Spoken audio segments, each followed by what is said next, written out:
Good evening, Dr. Shaji and all, and thank you for the wonderful session in the webinar for session, which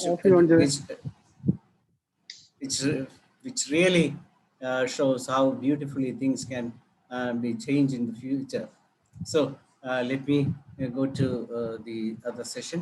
Thank you once again, Dr. Shaji, for inviting me for this Malayalam session. Namaskaram. നമ്മുടെ 334ാമത് webinar മലയാള session ഇന്ന് തുടങ്ങുകയാണ്. ഇന്ന് നാം കണ്ടുവരുന്നതിൽ നിന്ന് വളരെ വ്യത്യസ്തമായ ഒരു ആർട്ടിസ്റ്റാണ് നമ്മുടെ മുന്നിലുള്ളത്. അദ്ദേഹത്തെ കുറിച്ച് ഞാൻ പറയുന്നതിന് മുമ്പ് ഇന്റർനാഷണൽ ഫോറം ഫോർ പ്രൊമോട്ടിംഗ് ഹോമിയോപ്പതിയെ കുറിച്ച് ഒരു ചെറിയ അവതരണം അദ്ദേഹത്തിന് കൊടുക്കുകയാണ്. കാരണം ഹോമിയോപ്പതി ഈ കോവിഡ് കാലത്ത് ചികിത്സ പാടില്ല എന്ന് ഗവൺമെന്റ് പ്രഖ്യാപിക്കുകയും അങ്ങനെയുള്ള സാഹചര്യത്തിൽ ചികിത്സിച്ചാൽ നമ്മളെ അറസ്റ്റ് ചെയ്ത് ജയിലിലാക്കും എന്ന് പറഞ്ഞ ഒരു സാഹചര്യം ആയിരുന്നു. അങ്ങനെയുള്ള ഒരു സമയത്ത് ഞങ്ങൾ ഒത്തുകൂടാനും പറ്റാത്തൊരു സാഹചര്യമെന്ന് കോവിഡ് കാലത്ത് നമുക്ക് ഒന്നിക്കാനും ഒന്നിച്ചു കൂടാനും ചർച്ച ചെയ്യാനും പറ്റാത്ത സാഹചര്യത്തിലാണ് ഇങ്ങനെ ഒരു വെബിനാർ തുടങ്ങാൻ തീരുമാനിച്ചത്. ഈ വെബിനാറിന്റെ ആദ്യത്തെ 100 ഭാഗം മലയാളത്തിലും പിന്നീട് 100 മുതൽ 300 വരെയുള്ള 200 എപ്പിസോഡ് ഇംഗ്ലീഷിലും തുടർന്നു. അതിന്റെ കാരണം അന്ന് ഏഷ്യാനെറ്റിലൂടെ ഒരു IMAയുടെ ലീഡർ പറയുകയുണ്ടായി, ഹോമിയോപ്പതി ലോകത്തെല്ലാം നിരോധിച്ചു വരികയാണ്, മറ്റുള്ള ഭാഗങ്ങളിലെല്ലാം നിരോധിച്ചു, കേരളത്തിലും ഇന്ത്യയിലും മാത്രമേ ഇതുള്ളൂ, അതുകൊണ്ട് തന്നെ ഇവിടെയും ഇത് ആവശ്യമില്ല, ഇത് നിർത്തിവെക്കണം. ഇങ്ങനെയുള്ള സംസാരം ഉണ്ടായപ്പോഴും ലോകത്തിന്റെ വിവിധ ഭാഗങ്ങളിൽ നിന്ന് ഏകദേശം 67-70 രാജ്യങ്ങളിൽ നിന്നുള്ള ഡോക്ടർമാരെ പങ്കെടുപ്പിച്ചുകൊണ്ട് ഈ വെബിനാറിൽ നമ്മൾ കാണിച്ചു കൊടുത്തു ലോകത്ത് നമ്പർ 2 ആയിട്ട് നിൽക്കുന്നത് ഹോമിയോപ്പതി തന്നെയാണെന്നുള്ള സത്യം ലോകത്തോട് നമുക്ക് വിളിച്ചു പറയാനുള്ള ഒരു അവസരമായിരുന്നത്. അതിലൂടെ നമ്മൾ അത് ചെയ്യുകയും ചെയ്തു. ഈ വേദിയിൽ ഇതിനകം തന്നെ കേരളത്തിലെ ഏറ്റവും പ്രമുഖരായ ഏകദേശം 16ഓളം MP ഇവിടെ വന്നു കഴിഞ്ഞു. മിക്കവാറും കുറെ MLA നമുക്കിവിടെ വന്ന്, ഒത്തിരി സാമൂഹ്യ പ്രവർത്തകർ വന്ന്, കലാകാരന്മാർ വന്നു, അങ്ങനെ എല്ലാ മേഖലയിൽ നിന്നും ആൾക്കാർ വന്നു. ഇതെങ്ങനെയാണ് ഞങ്ങൾ ഒത്തുകൂടിയെന്ന് വെച്ചാൽ അതിനു കൂടി ഒരു പ്രത്യേകത ഉണ്ടായി. ഈ കോവിഡ് നമ്മുടെ ഗൾഫിലൊക്കെ വന്ന സമയത്ത് ദുബായിലൊക്കെ ഒത്തിരി സ്ഥലങ്ങളിൽ ഒന്നിച്ച് ഒരു മുറിയിൽ 50, 20, 30 പേര് താമസിക്കുന്ന സാഹചര്യത്തിൽ അവർക്ക് കോവിഡ് വന്നപ്പോൾ അവർക്ക് പ്രതിരോധ മരുന്നായിട്ട് ഹോമിയോപ്പതിയിലെ ആഴ്സനിക് ആൽബം കൊടുക്കുകയും അതിൻ്റെ ഭാഗമായിട്ട് അത് വൻ വിജയമായിട്ട് ആ കൂടെ താമസിക്കുന്ന ആർക്കും തന്നെ വരാത്തൊരവസ്ഥ വരികയും ചെയ്തു. അപ്പൊ ഇത് മനസ്സിലാക്കിയ അവിടെയുള്ള ഗൾഫിലുള്ള ഫൈസൽ മാരഡി എന്ന ഒരു ഹോമിയോപ്പതി ലവർ ഇത് ലോകത്തോട് പ്രഖ്യാപിക്കുകയുണ്ടായി, നിങ്ങൾ എല്ലാവരും ഈ മരുന്ന് ഉപയോഗിക്കണം, ഇത് ഇവിടെ ഞങ്ങൾക്ക് ഫലപ്രദമായിട്ട് വന്നിരിക്കുന്ന ഒന്നാണ്. ഈ സത്യം ലോകത്തോട് വിളിച്ചു പറഞ്ഞ ഓഡിയോയിലും വീഡിയോയിലൂടെ നാട് മുഴുവൻ അതെത്തി, നമ്മളെല്ലാം ഉപയോഗിക്കാനും തുടങ്ങി. അപ്പൊ അങ്ങനെ വന്ന ഒരു സാഹചര്യത്തിൽ ഗൾഫിലുണ്ടായിരുന്ന ഫൈസൽ, അതുപോലെ തന്നെ ഫിറോസ് ഖാൻ, ബിലാൽ, അങ്ങനെ കുറെ പേര്, ഷാലു രാജൻ, അങ്ങനെ കുറെ പേര് ഒന്നിച്ച് അവിടുന്ന് ഒരു തുടക്കം ഉണ്ടായി. ഈ കേരളത്തിലാണെങ്കിൽ ഒരു സലാഹുദ്ദീൻ എഞ്ചിനീയർ എന്ന് പറയുന്ന സാറിന്റെ നേതൃത്വത്തിൽ ഗ്ലോബൽ ഹോമിയോപ്പതി ഫോറം എന്നൊരു ഫോറം ഉണ്ടായി. അപ്പൊ ഇതിനെ രണ്ടിനെയും കൂടി കണക്ട് ചെയ്യാനായിട്ട് ഇപ്പൊ നമ്മളോട് സംസാരിച്ച ഡോക്ടർ ഷാജി കുടിയത്ത് ഫിലിപ്പൈൻസിലാണ് ഇരിക്കുന്നത്. ഫിലിപ്പൈൻസിലുള്ള ഷാജി കുടിയത്ത് ഡോക്ടർ ഇവരെ എല്ലാവരും കണക്ട് ചെയ്തുകൊണ്ട് ഒന്നിച്ചു പോകാം എന്നുള്ള തീരുമാനത്തിലാണ് international forum for promoting homoeopathy എന്ന ഒരു പ്രസ്ഥാനം തുടങ്ങിയത്. എല്ലാ സകലരെയും ലോക ചരിത്രത്തിൽ തന്നെ റെക്കോർഡായി മുന്നേറിക്കൊണ്ടിരിക്കുകയാണ് ഈ വെബിനാർ സെഷൻ. ഇന്ന് 334ാമത്തെ ദിവസം തുടർച്ചയായി ഇതുവരെ ഒരു ബ്രേക്കും ഇല്ലാതെ പോയിക്കൊണ്ടിരിക്കുകയാണ്. അപ്പൊ ഈ ഒരു സാഹചര്യത്തിൽ ഞങ്ങൾ ഇനിയും ഇതുപോലെ തന്നെ എല്ലാ മേഖലയിലുള്ള വിദഗ്ധരെയും ഈ രംഗത്ത് കൊണ്ടുവന്ന് ഞങ്ങളുടെ പ്രശ്നങ്ങൾ അവരെ മനസ്സിലാക്കുകയും പിന്നെ അവർക്ക് ഹോമിയോപ്പതി ഉണ്ടായുള്ള അനുഭവങ്ങൾ ലോകത്തോട് പറയാനുള്ള ഒരു അവസരം കൂടിയാക്കി മാറ്റുകയും കൂടിയാണ്. ഇതൊക്കെ ഗവൺമെന്റിന്റെ ശ്രദ്ധയിൽ കൊണ്ടുവന്ന് ഇപ്പോഴും നമ്മളെ അറസ്റ്റ് ചെയ്യാവുന്ന നിയമം നിലനിൽക്കുകയാണ്. കാരണം കേന്ദ്ര ഗവൺമെന്റ് സുപ്രീം കോടതി പോയി വിധി വാങ്ങിയിട്ട് പോലും അത് ഇതുവരെ കേരള ഗവൺമെന്റ് നടപ്പാക്കിയിട്ടില്ല. ഇവിടെയുള്ള ആൾക്കാർ ആധുനിക വൈദ്യശാസ്ത്രം എന്ന് അവകാശപ്പെടുന്ന ഞാൻ ഭാഷ പറയുന്നില്ല, അവരെ പേടിച്ചുകൊണ്ട് അത് ഇതുവരെ ഞങ്ങളെ പ്രാക്ടീസ് ചെയ്യാൻ അനുവദിക്കുന്നില്ല. ശാസ്ത്രീയമായിട്ട് ഹോമിയോപ്പതിയിൽ ചികിത്സയുള്ളപ്പോൾ അശാസ്ത്രീയമായ ചികിത്സ കൊണ്ടാണ് ഇപ്പൊ കോവിഡിനെ നേരിട്ടുകൊണ്ട് അതിന്റെ പരിണിത ഫലമാണ് നാം ഈ കണ്ടുകൊണ്ടിരിക്കുന്ന മരണങ്ങളും അതിന്റെ ട്രാജഡികളും. ഞാൻ അതിലോട്ടൊന്നും കൂടുതൽ പോകുന്നില്ല. ഇപ്പോഴത്തെ ഈ വീഡിയോയിൽ തന്നെ നമുക്ക് അതെല്ലാം പല കാര്യങ്ങളും സത്യങ്ങളാണ് അതിനകത്ത് പറഞ്ഞത് മുഴുവൻ. അതെല്ലാം നമ്മൾ കാണുകയുണ്ടായി, കേൾക്കുകയുണ്ടായി. പക്ഷെ നമുക്ക് ഒഫീഷ്യലായിട്ട് ഇപ്പോഴും വാ തുറന്ന് ഇത് പറയാനുള്ള വേദി അനുവദിക്കുന്നില്ല. അത് അങ്ങനെയൊക്കെ ചെയ്താൽ നമ്മളെയൊക്കെ മോഹനം വൈദ്യരുടെ വിഭാഗത്തിൽപ്പെടുത്തി ഉള്ളിലാക്കും എന്നുള്ള ഒരു ഭയമാണ്. പക്ഷെ എന്നിരുന്നാലും ഞങ്ങൾ ആരും ഭയപ്പെട്ടില്ല. ഞങ്ങളുടെയൊക്കെ മുന്നിൽ രോഗികളെത്തി. ഞങ്ങൾ എല്ലാവരും തന്നെ ചികിത്സിക്കാൻ തുടങ്ങി. മിക്കവാറും ഡോക്ടർമാരൊക്കെ 500 മുതൽ 1000 കോവിഡ് രോഗികളെ തന്നെ ചികിത്സിച്ച് കഴിഞ്ഞിരിക്കുന്നു എന്നുള്ളൊരു സത്യം കൂടി ഞങ്ങൾ പറയുകയാണ്. അപ്പൊ ഇതൊക്കെയാണ് ഈ നമ്മുടെ സിസ്റ്റത്തിനെ കുറിച്ചും ഞങ്ങളുടെ ഈ വെബിനാർ സെഷനെ കുറിച്ചും ഉള്ള ഒരു ഇൻട്രഡക്ഷനായിട്ട് അങ്ങേ അറിയിക്കാനുള്ളത്. ഇനി ഞാൻ നമ്മുടെ ഇന്നത്തെ വിശിഷ്ടാതിഥിയായിട്ട് ഇവിടെ എത്തിയിരിക്കുന്ന ശ്രീ റെജി ഭാസ്കറെ കുറിച്ച് പറയാം. ശ്രീ റെജി ഭാസ്കർ എന്ന് പറയുന്ന ഒരു 17 വയസ്സുകാരനായിരുന്നപ്പോൾ എൻ്റെ വിവാഹ സമയത്ത് ഒരു വീഡിയോയുമായിട്ട് രംഗത്ത് വന്ന ആളാണ്. അദ്ദേഹത്തിൻ്റെ അച്ഛൻ ഞങ്ങളുടെ അധ്യാപകനായിരുന്നു. ഇവിടുത്തെ ഫോട്ടോ സ്റ്റുഡിയോയിലെ ആലപ്പുഴ ജില്ലയിലെ അന്നത്തെ നമ്പർ 1 ആയിരുന്നു. ഭാസ്കരൻ സാർ എന്നാണ് അറിയപ്പെടുന്നത്. സാറിനെ ചികിത്സിക്കാനുള്ള ഒരു ഭാഗ്യവും എനിക്കുണ്ടായി. അതൊക്കെ നമ്മുടെ ഒരു നിയോഗം പോലെ തന്നെ ആയിരുന്നു ഇതൊക്കെ. അതുപോലെ തന്നെ അന്ന് എൻ്റെ വീഡിയോ എടുത്ത ഈ റെജി ഭാസ്കർ അന്ന് വെറും 17 വയസ്സുകാരനാണ്. അന്നത്തെ ആ വീഡിയോ കണ്ട് പല ആൾക്കാരും ഞെട്ടിയിട്ടുണ്ട്. കാരണം അത്രയ്ക്ക് ഏകദേശം 30 വർഷങ്ങൾക്ക് മുമ്പ് നടന്ന ഒരു വീഡിയോ എന്ന് പറയുമ്പോൾ നമുക്ക് ചിന്തിക്കാം, അതിനും അപ്പുറമായിരുന്നു. ഇന്നത്തെ വീഡിയോസുമായിട്ടൊക്കെ നോക്കുമ്പോൾ ആ ഒരു സ്റ്റാൻഡേർഡ് 30 വർഷങ്ങൾക്ക് മുമ്പ് അദ്ദേഹത്തിന് കൈവരിക്കാൻ പറ്റി. അതിനുശേഷം വിദ്യാഭ്യാസമൊക്കെ കഴിഞ്ഞു. അപ്പം ഞാൻ എൻ്റെ ഈ കുട്ടിയായിരിക്കുമ്പോൾ തന്നെ എൻ്റെ അടുത്തൊക്കെ, ഞാൻ ഡോക്ടറായിരിക്കുമ്പോൾ റിജി ഭാസ്കർ കുട്ടിയായിരിക്കുമ്പോഴൊക്കെ വരുമ്പോഴേ ഞാൻ ഒരിക്കലും ഇങ്ങനെ ചോദിക്കുന്നുണ്ടായി, മോൻ്റെ അടുത്ത ലക്ഷ്യം എന്താണ്? എനിക്കൊരു വൈൽഡ് ലൈൻ ഫോട്ടോഗ്രാഫർ ആകണം. ഒരു 7ാം ക്ലാസ്സിലൊക്കെ പഠിക്കുന്ന കാലത്ത് പറയുന്നവർ. അപ്പം ഇതൊക്കെ അതായത് നമ്മളൊക്കെ മക്കളെ ഡോക്ടറാകണം, എഞ്ചിനീയർ ആകണം, അല്ലെ കളക്ടർ ആകണം. ഇപ്പൊ എല്ലാവരും പറയുന്നത് സിവിൽ സർവീസ് എഴുതണമെന്ന് എന്ന് പറയുന്ന പോലെ ആ പറയുന്ന കാലത്ത് അതൊന്നുമല്ല, എനിക്കൊരു വൈൽഡ് ലൈഫ് ഫോട്ടോഗ്രാഫർ ആകണം എന്ന് പറഞ്ഞ ഒരു കലാകാരനാണ്. അത് ചെറുപ്രായത്തിൽ അതിൽ നിന്ന് ഒരടി പുറകോട്ട് പോയില്ല. അതിൽ ഉറച്ചു നിൽക്കുകയും അദ്ദേഹം പിന്നെ അച്ഛൻ്റെ മരണശേഷം പൂർണ്ണമായിട്ടും ആ സ്റ്റുഡിയോ ഏറ്റെടുക്കുകയും അതിനുശേഷം മുഹമ്മയിൽ നിന്ന് എറണാകുളത്തോട്ട് ചേക്കേറുകയും അവിടെ ഒരു വലിയ പ്രസ്ഥാനം ആരംഭിക്കുകയും ചെയ്തു. ഇന്നിപ്പം ലോകത്തിന്റെ നെറുകയിൽ നല്ലൊരു ഫോട്ടോഗ്രാഫറായിട്ട് അറിയപ്പെടുകയാണ്. ധാരാളം ഇന്റർനാഷണൽ അവാർഡുകൾ അദ്ദേഹത്തിന് കിട്ടിക്കഴിഞ്ഞു. അതുപോലെ തന്നെ അദ്ദേഹത്തെ പറയുകയാണെങ്കിൽ ഇപ്പം 4ഓളം കോളേജുകളിൽ വിസിറ്റിംഗ് ലെക്ചറായിട്ട് ക്ലാസ് എടുക്കുന്നുണ്ട് ഇതിനെക്കുറിച്ചൊക്കെ, ഈ ഫോട്ടോഗ്രാഫിയെക്കുറിച്ചും അതുപോലെ തന്നെ അന്താരാഷ്ട്ര ബ്യൂട്ടി പെജന്റ് മത്സരങ്ങളിൽ ജഡ്ജിയായിട്ട് ധാരാളം വേദികളിൽ അദ്ദേഹം പ്രത്യക്ഷപ്പെട്ടു കഴിഞ്ഞു. ഇനിയിപ്പോഴേ ഏത് സമയവും വേൾഡ് ബ്യൂട്ടി പെജന്റ് മത്സരങ്ങളിലും അദ്ദേഹത്തെ നമുക്ക് പ്രതീക്ഷിക്കാം. അപ്പൊ അത്രയ്ക്ക് ടാലന്റഡ് ആയിട്ടുള്ള കഴിവുള്ള ഒരു കലാകാരനാണ് നമ്മുടെ ഇന്നത്തെ അതിഥി. അപ്പം ഇങ്ങനെയുള്ള അദ്ദേഹത്തിൽ നിന്ന് നമുക്ക് അദ്ദേഹത്തിന്റെ ഹോമിയോപ്പതി അനുഭവങ്ങളും അദ്ദേഹത്തിന്റെ കോവിഡ് കാലത്തെ കുറിച്ചുള്ള അനുഭവങ്ങളും കോവിഡും ഫോട്ടോഗ്രാഫിയും പിന്നെ അതുപോലെ ഫോട്ടോഗ്രാഫി എന്നാൽ എന്താണ്, അതിന് എന്തൊക്കെ ചെയ്യാം. കാരണം ഇന്നത്തെ യുഗത്തിൽ നമുക്കറിയാം, പണ്ട് തനിയാവർത്തനം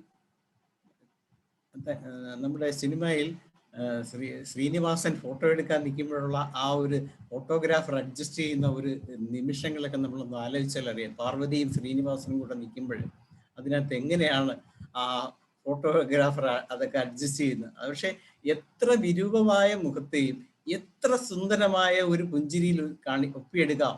അതാണ് ഒരു കലാകാരന്റെ ഉള്ളിലുള്ള ആ കലാവാസന. അത് പുറത്ത് കൊണ്ടുവരുമ്പോഴാണ് നമ്മളൊക്കെ നമ്മുടെ യഥാർത്ഥ മുഖം തിരിച്ചറിയുന്നത്.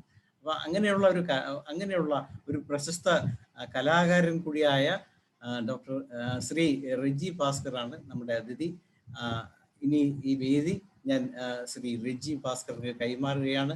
നമ്മുടെ ഈ കൂട്ടത്തിൽ ഡോക്ടർമാരുണ്ട്, ഹോമിയോപ്പതിക് ലവേഴ്സും ഉണ്ട്. അപ്പൊ അപ്പോൾ എല്ലാവർക്കും കൂടി കോമൺ ആയിട്ട് എല്ലാം പറയാം. ഇതിന് ശേഷം നമുക്കൊരു ഇൻറ്ററാക്റ്റീവ് സെഷനുണ്ട്.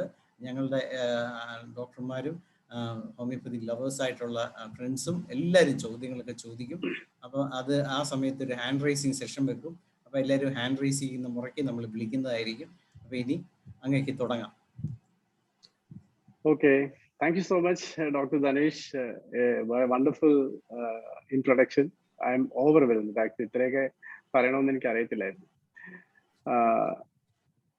എന്റെ ഫോട്ടോഗ്രാഫി കരിയറിനെ കുറിച്ചിട്ട് ഇത്രയും കാര്യങ്ങൾ അറിയാമെന്ന് അറിഞ്ഞാൽ തന്നെ എനിക്ക് വളരെ സന്തോഷം തോന്നുന്നുണ്ട്. കാര്യം ഞാൻ എൻ്റെ എല്ലാ ഇന്റർവ്യൂകളിലും പറയാറുണ്ട്, 13 വയസ്സിൽ ഫോട്ടോഗ്രാഫി സ്റ്റാർട്ട് ചെയ്യാൻ പറ്റി.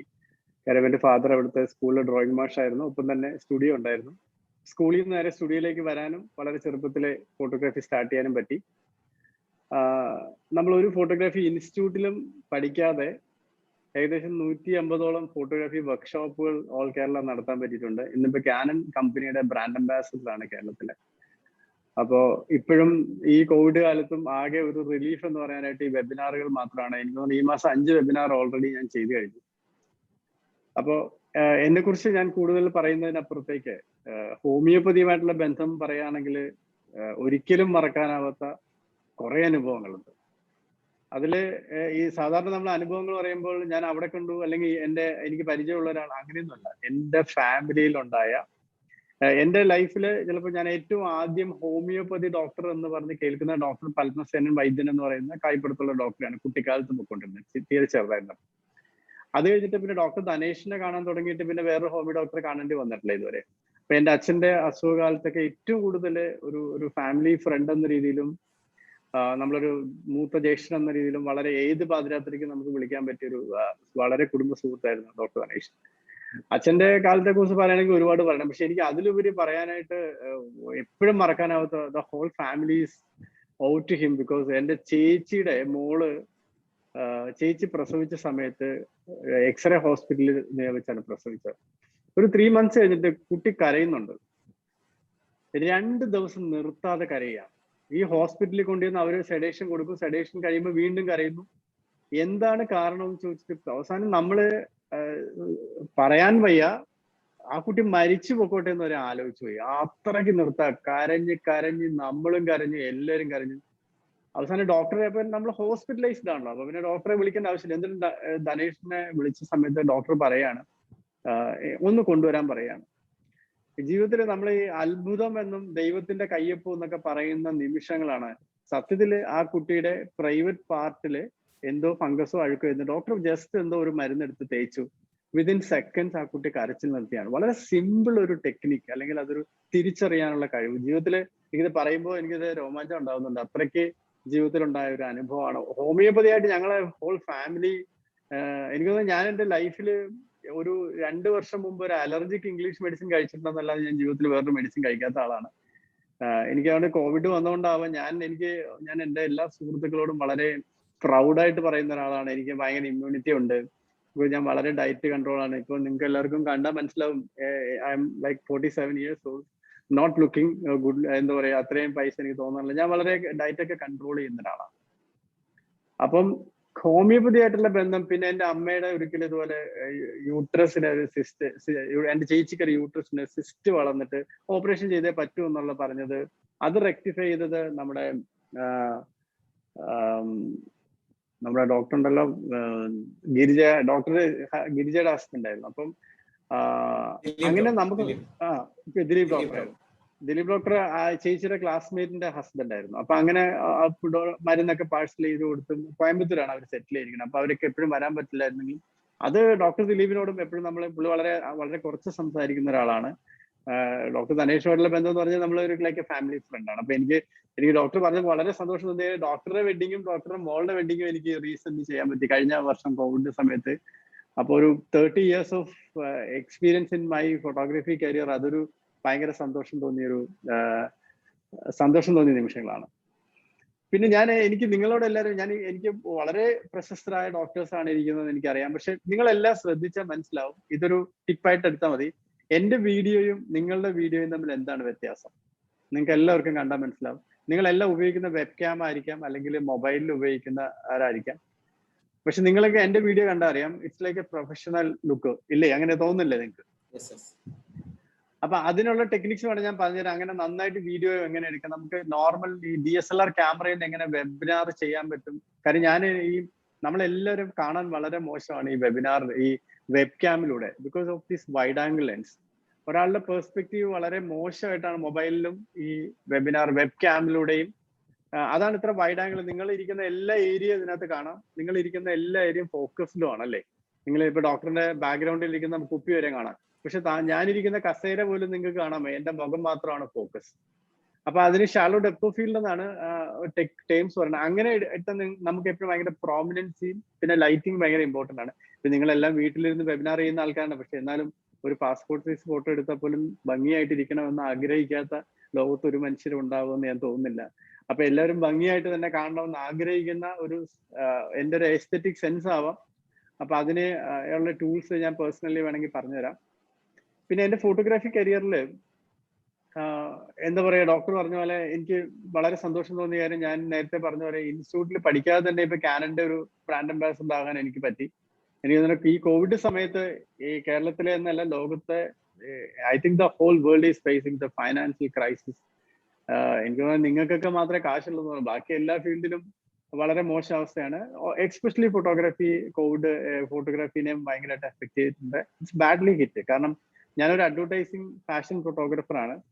ഒരു കോസ്റ്റ് കട്ടിങ്ങിന്റെ ആദ്യത്തെ സ്റ്റെപ്പ് എന്ന് പറഞ്ഞാൽ പരസ്യം കുറയ്ക്കലാണ് എല്ലാവരും ചെയ്യുന്നത്. അതുകൊണ്ട് തന്നെ ബിസിനസ് തകർന്നപ്പോൾ ഏറ്റവും കൂടുതൽ എഫക്ട് ചെയ്ത് നമ്മളെ തന്നെയാണ്. അപ്പൊ ഞാൻ എപ്പോഴും എല്ലാവരോടും പറയും, ഹെൽത്ത് ഈസ് വെൽത്ത്. നമുക്ക് ആരോഗ്യം ഉണ്ടെങ്കിൽ മാത്രമേ നമുക്ക് നിലനിൽക്കാൻ പറ്റുള്ളൂ.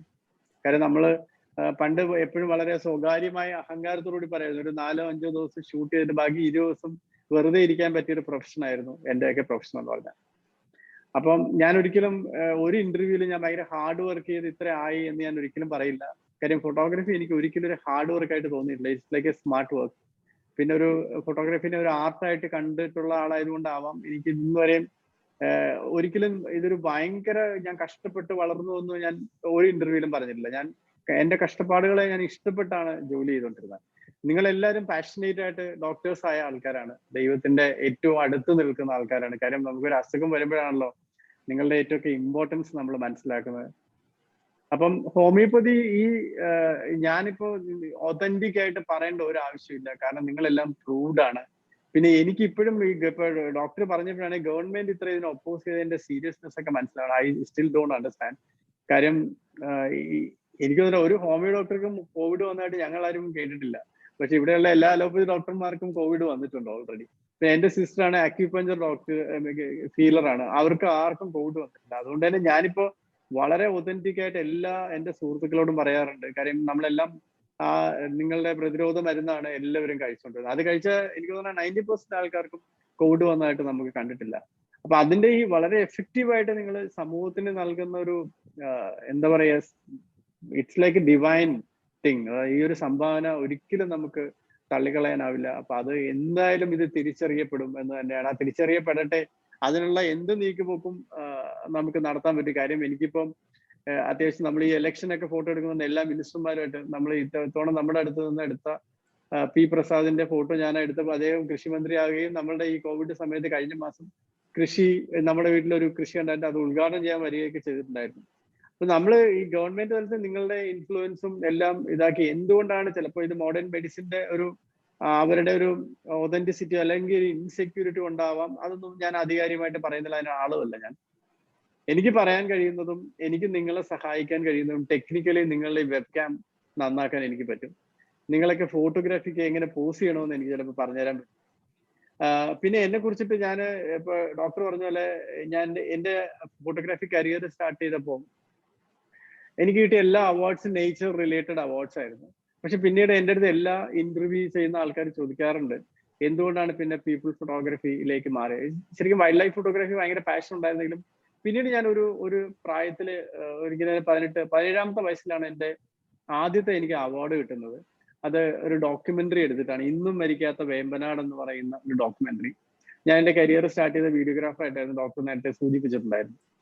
ഇന്നും മരിക്കാത്ത വേമ്പനാട് നമ്മൾ ജീവിക്കുന്ന ചുറ്റുപാടുകളെ കുറിച്ചുള്ള ഒരു കലാകാരന്റെ നിരീക്ഷണമാണ് എന്നിൽ അത് എത്തിച്ചത്. കാരണം വേമ്പനാട് കായൽ നമ്മളൊക്കെ കാണുമ്പോൾ ഭംഗിയുണ്ടെങ്കിൽ അതിന്റെ പുറകിൽ ഒരുപാട് ദുരന്തങ്ങളുണ്ട്.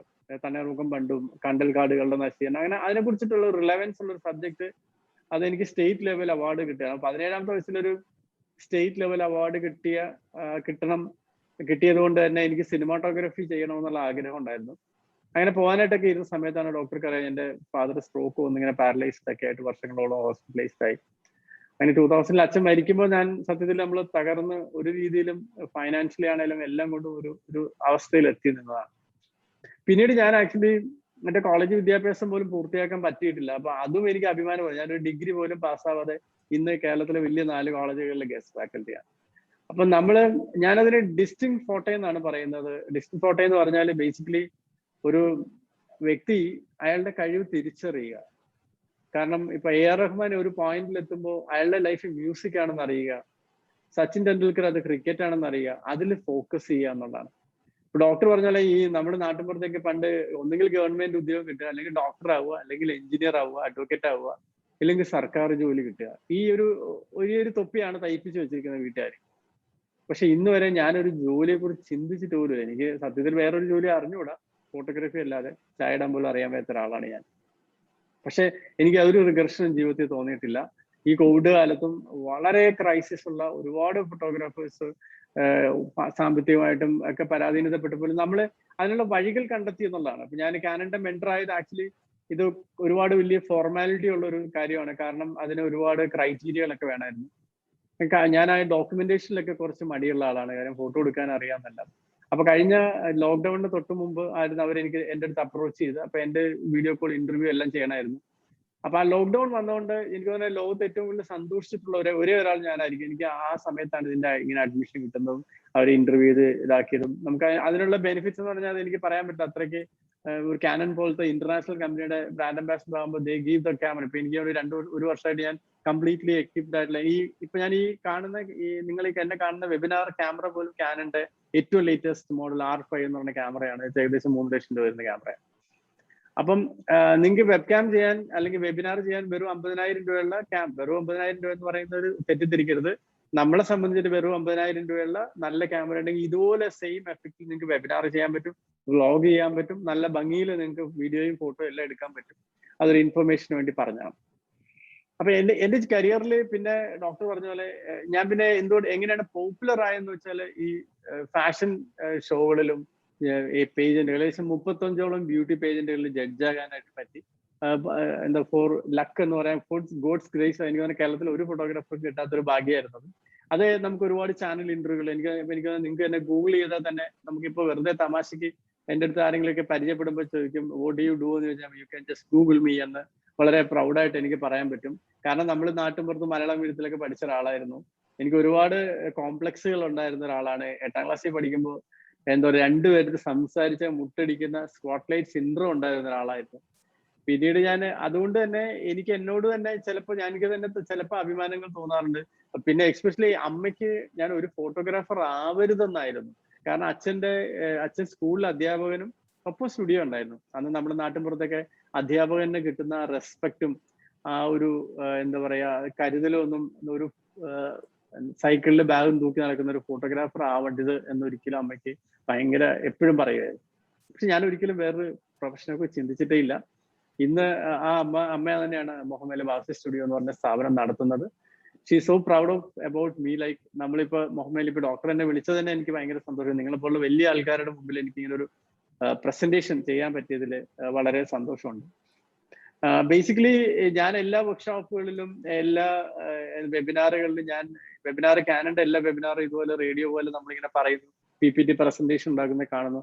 ഞാനത് നാഷണൽ ലെവലിൽ ഞാൻ ആയിട്ട് ഇൻസിസ്റ്റ് ചെയ്ത് എനിക്ക് ഇങ്ങനത്തെ റേഡിയോ പോലെ സംസാരിക്കണം. I want to interact with people because when I was taking the workshops then we could have done interactive sessions. നമുക്ക് ഒരാളുടെ കണ്ണിൽ നോക്കി അയാൾക്ക് അത് സംസാരിക്കുമ്പോൾ അത് ലാഗ് ചെയ്യുന്നുണ്ടോ, എത്ര എലാബറേറ്റ് ആയിട്ട് പറയണോ, അത് ടു ദ പോയിന്റ് പറഞ്ഞാൽ മതി. ഇതൊക്കെ നമ്മൾ അറിയണമെങ്കിൽ നമ്മൾ ഒരു വർക്ക്ഷോപ്പിലൂടെ മാത്രമേ പറ്റത്തുള്ളൂ. പക്ഷെ കോവിഡ് എന്ന മഹാമാരി നമ്മളെ എല്ലാവരെയും ഒരു മുറിക്കുള്ളിലാക്കി ഈ വെബിനാർ എന്ന് പറയുന്ന ലോകം കൈക്കുമ്പിളിലാണെങ്കിലും നമ്മളെല്ലാം ഒരുപാട് അകലെ നിന്നുകൊണ്ട് ചിന്തകളിൽ അടുത്ത് കൊണ്ട് ഒരവസ്ഥയിലേക്ക് എത്തിയിരിക്കുകയാണ്. അപ്പം എനിക്ക് കൂടുതൽ ഒരു ഇന്ററാക്റ്റീവ് സെഷനിലേക്ക് പോകാൻ തന്നെയാണ് താല്പര്യം. എനിക്കറിയില്ല എത്ര സമയം കഴിഞ്ഞിട്ട് അത് പോകാൻ പറ്റുമെന്നുള്ളത്. നിങ്ങൾ എന്നോട് കുറച്ച് ചോദിക്കുന്ന ചോദ്യങ്ങൾക്ക് ചിലപ്പോൾ എനിക്ക് നല്ലതായിട്ട് ഉത്തരം പറയാൻ പറ്റും. ഫോട്ടോഗ്രാഫിയെ കുറിച്ച് നിങ്ങൾ എന്ത് ചോദിച്ചാലും ചിലപ്പോൾ എനിക്ക് പറഞ്ഞു തരാൻ പറ്റും. ബാക്കിയുള്ള ഒരു കാര്യവും എനിക്ക് അറിഞ്ഞുകൂടാ. അപ്പൊ അതുകൊണ്ട് തന്നെ നിങ്ങളുടെ ഒരു ലേമാന്റെ ആസ്പെക്റ്റിൽ ഫോട്ടോഗ്രാഫിയിൽ എന്തൊക്കെ അറിയണമെങ്കിലും എൻ്റെ അടുത്ത് ചോദിക്കാം. പിന്നെ എന്നെ കുറിച്ച് അറിയണമെങ്കിലും ചോദിക്കാം. എൻ്റെ ഹോമിയോപ്പതി ആയിട്ടുള്ള എക്സ്പീരിയൻസ് ഞാൻ ഒരുപാട് പറഞ്ഞ് ബോറടിപ്പിക്കുന്നില്ല. കാര്യം എൻ്റെ ലൈഫിലുള്ള എൻ്റെ അസുഖങ്ങൾ എനിക്ക് തോന്നുന്നത് ദൈവം സഹായിച്ചാൽ ഡോക്ടർ ധനേഷിന്റെ അടുത്ത് തന്നെയായിരുന്നു എൻ്റെ ജീവിതം മുഴുവൻ ഞാൻ മരുന്ന് കഴിച്ചത്. അതുകൊണ്ട് എനിക്ക് വളരെ പ്രൗഡായിട്ട് പറയാൻ പറ്റും എനിക്കൊരു അസുഖങ്ങൾ വരാത്തൊരു, എനിക്ക് തോന്നുന്നൊരു പനി വന്നിട്ട് എനിക്ക് തോന്നുന്ന ഒരു 10-15 വർഷമായിട്ടുണ്ടെന്ന് എനിക്ക് തോന്നുന്നു. ചിലപ്പോൾ എൻ്റെ എന്താ പറയാ നമ്മുടെ ഫുഡ് ഹാബിറ്റ്സ് ആയിരിക്കാം. ചിലപ്പോൾ ഞാൻ എറണാകുളത്താണേലും I never prefer junk foods. പിന്നെ നല്ല ഉറക്കം, സ്ട്രെസ് മാനേജ്മെന്റ് ഞാൻ വളരെ, കാരണം ഞാൻ ലൈഫിനെ I take the life as it comes. കാര്യം എന്റെ ചെറുപ്പത്തിലെ എന്റെ ജീവിതത്തിലെ എല്ലാ ദുരന്തങ്ങളും വന്നു പോയിട്ടുള്ള ആളാണ്. അപ്പൊ അതുകൊണ്ട് തന്നെ എനിക്ക് ഇതിൽ കൂടുതലൊന്നും വരാനില്ല എന്നുള്ള ഒരു ചിന്ത എന്നെ നന്നായിട്ട് ഉണ്ടാക്കാറുണ്ട്. ഞാൻ മനുഷ്യൻ എന്ന് പറയുന്ന എന്താണ് നല്ല മനുഷ്യൻ എന്ന് ചോദിച്ചാൽ ചിന്തിക്കുകയും ആ ചിന്തകൾക്കനുസരിച്ച് പ്രവർത്തിക്കുകയും ചെയ്യുന്ന ലോകത്ത് ഒരേ ഒരു ജീവിയാണ് മനുഷ്യൻ. അപ്പൊ നിങ്ങളുടെ ചിന്തകളെ നിങ്ങൾ റിഫൈൻ ചെയ്താൽ നിങ്ങൾ നന്നാവും എന്ന് പറഞ്ഞ് വലിയ ആൾക്കാരൊക്കെ പറഞ്ഞു കേട്ടിട്ടുണ്ട്. എപ്പോഴും നല്ല കാര്യങ്ങൾ ചിന്തിക്കാനും വളരെ പോസിറ്റീവായിട്ട് ഇരിക്കാനും ശ്രമിക്കാറുണ്ട്. അതുകൊണ്ടായിരിക്കാം ചിലപ്പോൾ അസുഖങ്ങൾ ഇല്ലാതെ പോകുന്നത്. പിന്നെ ഈ പറഞ്ഞ പോലെ നമുക്ക് ഇംഗ്ലീഷ് മെഡിസിൻ്റെതായ ആ സൈഡ് എഫക്ട്, ഞാൻ എൻ്റെ ഒരുപാട് സുഹൃത്തുക്കൾ ഡോക്ടേഴ്സ് ഉണ്ട്. കാര്യം ഞാൻ ഇപ്പോൾ വെഡിങ് എടുത്ത ഒരുപാട് ഡോക്ടേഴ്സ് ഉണ്ട്. ഞാൻ എപ്പോഴും അവരുടെ അടുത്തൊക്കെ ആർഗ്യൂ ചെയ്യാറുണ്ട്. കാര്യം അവർ പോലും ഇപ്പം മരുന്നിന്റെ സൈഡ് എഫക്ട്സിനെ കുറിച്ചിട്ട് അവർക്കറിയാം. നിരന്തരമായി കഴിക്കുന്ന മരുന്നുകളുടെ സൈഡ് എഫക്ട്. കാര്യം അത് ഞാൻ എൻ്റെ വീട്ടിൽ അത് എൻ്റെ ഈ 2 സിസ്റ്റേഴ്സ് ആണ് എനിക്കുള്ളത്. ഒരാൾ കോയമ്പത്തൂർ സെറ്റിൽ, ഒരാൾ എറണാകുളം സെറ്റിൽ. ഇപ്പൊ എറണാകുളത്തുള്ള സെറ്റിലായ ആളാണ് അക്യുപഞ്ചർ ചെയ്യുന്നത്. കോയമ്പത്തൂരിലെ സിസ്റ്റർ ഒരു ചെറിയ അസുഖം വന്നാലും മരുന്ന് കഴിക്കുന്ന ബ്രൂഫിനും എന്താ പറയാ പാരസെറ്റമോളൊക്കെ ഒരു പെട്ടി തന്നെ മരുന്നുണ്ടായിരുന്നു. പുള്ളിക്കാരത്തേക്ക് കോവിഡ് വന്നു. ഒരു 15 ദിവസം കൊണ്ട് 2.5 ലക്ഷം രൂപയാണ് അവിടെ ഹോസ്പിറ്റൽ, KG ഹോസ്പിറ്റൽ എന്ന് പറഞ്ഞ ഹോസ്പിറ്റലായത്. കാരണം ആ 2.5 ലക്ഷം രൂപ ആയതിന്റെ ഞാൻ പറഞ്ഞ വെറും 15 ദിവസം കൊണ്ട് സത്യത്തിൽ ഒരു കോവിഡ് വന്നിട്ട് അവർ വെന്റിലേറ്റർ ഒക്കെ സൈഡ്, അവസാനം വെന്റിലേറ്ററിൽ വേണ്ട, എനിക്ക് വെന്റിലേറ്ററും വേണ്ട, ഓക്സിജൻ കൊടുത്തു. കാര്യം ന്യൂമോണിയ വന്നിട്ട് ഓക്സിജൻ ലെവൽ കുറഞ്ഞുകൊണ്ട് നിൽക്കുന്നു. നമ്മളെല്ലാവരും പേടിച്ചു പോയി. പക്ഷെ നമുക്ക് ഒന്നും ചെയ്യാൻ പറ്റില്ല. ഈ കോവിഡിന്റെ ഏറ്റവും വലിയൊരു ദുരന്തം ഞാൻ പറയാതെ തന്നെ നിങ്ങൾക്കറിയാം, നമുക്ക് ആർക്കും പുറത്തുനിന്ന് ആൾക്കും ഒന്നും ചെയ്യാൻ പറ്റത്തില്ല. ഐസൊലേറ്റഡ് ആയിട്ടുള്ള ഒരു സ്ഥലത്ത് അവരുടെ വീഡിയോ കോളോ അല്ലെങ്കിൽ ഫോൺ കോളോ വരുമ്പോൾ മാത്രം വിവരങ്ങൾ അറിയുകയും ഒക്കെ ചെയ്യാം. പക്ഷെ നമ്മൾ ഹോമിയോയെ സംബന്ധിച്ച് നമ്മുടെ വീട്ടിൽ അവരുടെ പ്രസൻസില് ഈ എന്താ പറയാ അവർ പറയുന്ന ചിട്ടകൾ അനുസരിച്ച് കഴിയുക എന്നുള്ള മാത്രമേ ഉള്ളൂ. പിന്നെ എനിക്ക് ഏറ്റവും തമാശയായിട്ട് തോന്നിയിട്ടില്ല, പണ്ട് നമ്മൾ സ്കൂളിൽ പഠിക്കുമ്പോൾ പൽമസേന വൈദ്യനായിരുന്നു നമ്മുടെ ആദ്യത്തെ ഒരു ഡോക്ടർ എന്ന് പറഞ്ഞാൽ. പുള്ളിയുടെ അടുത്ത് ചെന്ന് കഴിഞ്ഞാൽ നമ്മൾ ചിരിക്കുക. കാരണം പുള്ളിയുടെ ചോദ്യങ്ങളുടെ ഒരു ഡെപ്ത് നമുക്ക് ഭയങ്കര തമാശയായിരുന്നു. കാര്യം നമ്മൾ ബാത്റൂമിൽ പോകുമ്പോൾ അതെ നിങ്ങൾക്ക് ഓടിപ്പോകാൻ തോന്നുമോ, നിങ്ങൾക്ക് വേഗം പോകാൻ തോന്നുമോ, ഫാൻ ഇടുന്നതിനെ കുറിച്ചിട്ട്, തണുത്ത വെള്ളം കുടിച്ച്. അപ്പൊ ഈ രോഗലക്ഷണങ്ങൾ നിങ്ങൾ ചോദിക്കുന്ന ആ ഒരു നിങ്ങൾ അറിയാൻ ശ്രമിക്കുന്ന സത്യത്തിൽ ഭയങ്കര കൗതുകം. പണ്ട് എന്തിനാ ഇങ്ങനെ ചോദിക്കുന്നത്. ഇപ്പൊ അച്ഛൻ അങ്ങനെയാണ് ഹോമിയോയെ കുറിച്ചിട്ട്, ഇതാണ് ഹോമിയോ എന്ന് പറയുന്ന സിസ്റ്റം, അവരിങ്ങനെയാണ് രോഗലക്ഷണങ്ങളാണ് അവർ നന്നായിട്ട് മനസ്സിലാക്കുന്നത്. അത് തിരിച്ച് നമ്മള് ഒരു തമാശക്ക് ഈ അക്യുപഞ്ചർ ചെയ്യുന്നവരൊക്കെ എൻ്റെ അടുത്ത് പറയായിരുന്നു, നമ്മുടെ ഒരു ഫിംഗർ പ്രിന്റ് പോലും ഒരാളും മറ്റുള്ളവരിൽ നിന്ന് വ്യത്യാസമാണ്. ഈ കോമൺ ആയിട്ട് മെഡിസിൻ കൊടുക്കുന്ന മിക്കവാറും ഇംഗ്ലീഷ് മെഡിസിൻ മാത്രമായിരിക്കും. അത് എന്ത് ലോജിക്കിലാണ് കൊടുക്കുന്നതെന്ന് അറിയത്തില്ല. നമുക്ക് ഇംഗ്ലീഷ് മെഡിസിനെ കുറ്റം പറയാൻ പറ്റില്ല. ലോകം മുഴുവൻ അത് വ്യാപിച്ചിരിക്കുന്ന മോഡേൺ മെഡിസിൻ ആയിട്ട് നിൽക്കുകയാണ്. പക്ഷെ എന്തായാലും എന്റെ പേഴ്സണൽ അനുഭവത്തിൽ ദൈവം സഹായിച്ച് ഇതുവരെ അത് കഴിക്കേണ്ട ഗതികേട് വന്നിട്ടില്ല എന്ന് എനിക്ക് തോന്നുന്നു. കഴിച്ചവരെയൊക്കെ നമുക്കറിയാം. അതുകൊണ്ടായിരിക്കാം ചിലപ്പോൾ ഞാനിങ്ങനെ യങ് ആയിട്ടിരിക്കണം എന്നുള്ള പ്രൗഡ് എനിക്കുണ്ട്. അതങ്ങനെ തന്നെ ഇരിക്കട്ടെ എന്ന് ഞാൻ ആശംസിക്കുകയാണ് എന്നോട് തന്നെ. പിന്നെ എന്നോടുള്ള ചോദ്യങ്ങളുടെ സമയമാണെങ്കിൽ അതെ, നമുക്കിപ്പോൾ ഇവിടെ ഹാൻഡ് റൈസ് ചെയ്ത് തുടങ്ങിയിട്ടുണ്ട്. ആദ്യം തന്നെ നമ്മുടെ ഭദ്രൻ ഡോക്ടർ സാർ തിരുവനന്തപുരത്ത് നെടുമങ്ങാട് സാറിനെ ഞാൻ കണ്ടു. ഡോക്ടർ സാർ, ഭദ്രൻ ഡോക്ടർ പറയൂ സാർ. ഓഡിയബിൾ അല്ല സാറിന്റെ. ഹലോ, നമസ്കാരം സാർ. നമസ്തേ. സാറിന്റെ പ്രഭാഷണം കേൾക്കാനുണ്ടായാലും ഉള്ള സന്തോഷം. എന്നെ സാറെന്ന് വിളിക്കരുത്, റെജി. നിങ്ങളൊക്കെ വലിയ വലിയ ആൾക്കാരാണ്. അങ്ങനെയല്ല, നമ്മളെല്ലാരും ഒന്നാണല്ലോ. എന്നിരുന്നാലും നമ്മള് ഓരോ പൊസിഷനും അംഗീകാരം വേണമല്ലോ.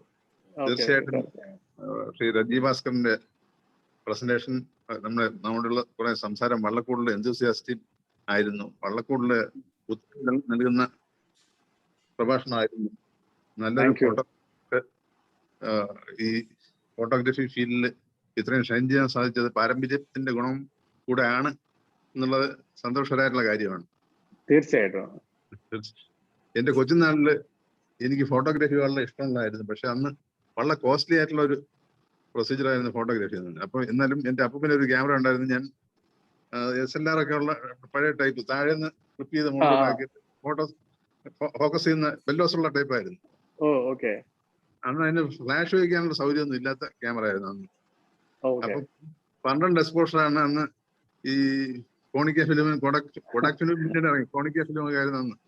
12 അപ്പോഴ് അന്നത്തെ കാലത്ത് ഒരു റോൾ ഫിലിമിന് 12 രൂപയുണ്ട്. അന്ന് കരിച്ച എന്താന്ന് വെച്ചാൽ 70s-ലാണ്, 70s-അല്ല 65 ആ കാലഘട്ടത്തിൽ.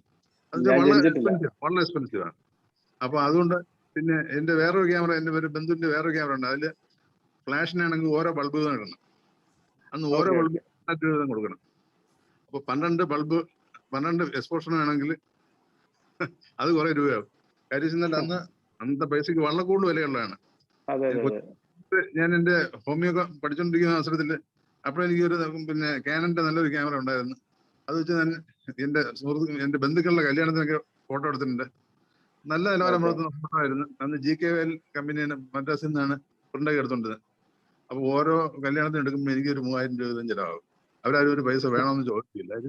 അന്നത്തെ 3000 രൂപ വെച്ചാൽ വളരെ വില കൂടുതലാണ്. കാര്യം നമ്മളന്ന് സർക്കാരിൽ പോലും നമുക്കൊരു 650 രൂപയ്ക്ക് ശമ്പളം ഉള്ളൂ ആ കാലഘട്ടത്തിൽ. എനിക്ക് എന്നാലും ഇത് കുറെ ഈ ഫീൽഡിലായതുകൊണ്ട് കുറച്ചിങ്ങനെ പറയാനുള്ളൊരു താല്പര്യം ഉണ്ടായി. പിന്നെ നിവൃത്തിയില്ലാത്തതുകൊണ്ട് അപ്പോൾ നല്ല ക്യാമറ ഉണ്ടായിരുന്നു. ആ ക്യാമറ ഞാൻ കൊടുത്തു. കാര്യം ഇരുന്ന് കഴിഞ്ഞാൽ എനിക്ക് അന്നത്തെ എന്റെ വരുമാനത്തിന് അത്രയൊന്നും എനിക്കൊരു മാസം സമ്പാദിക്കാൻ സാധിക്കുന്ന കാര്യമല്ല.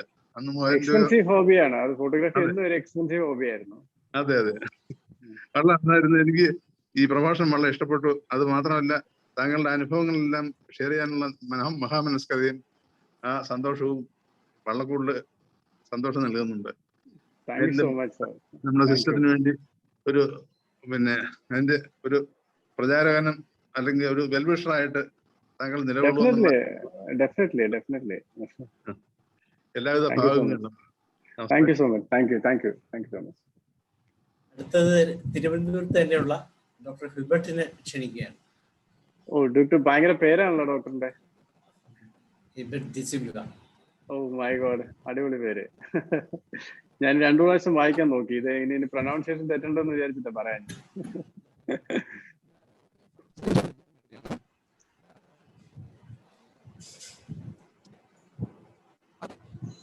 ഡോക്ടർ ഓഡിയബിൾ അല്ല, കേൾക്കാൻ പറ്റുന്നില്ല.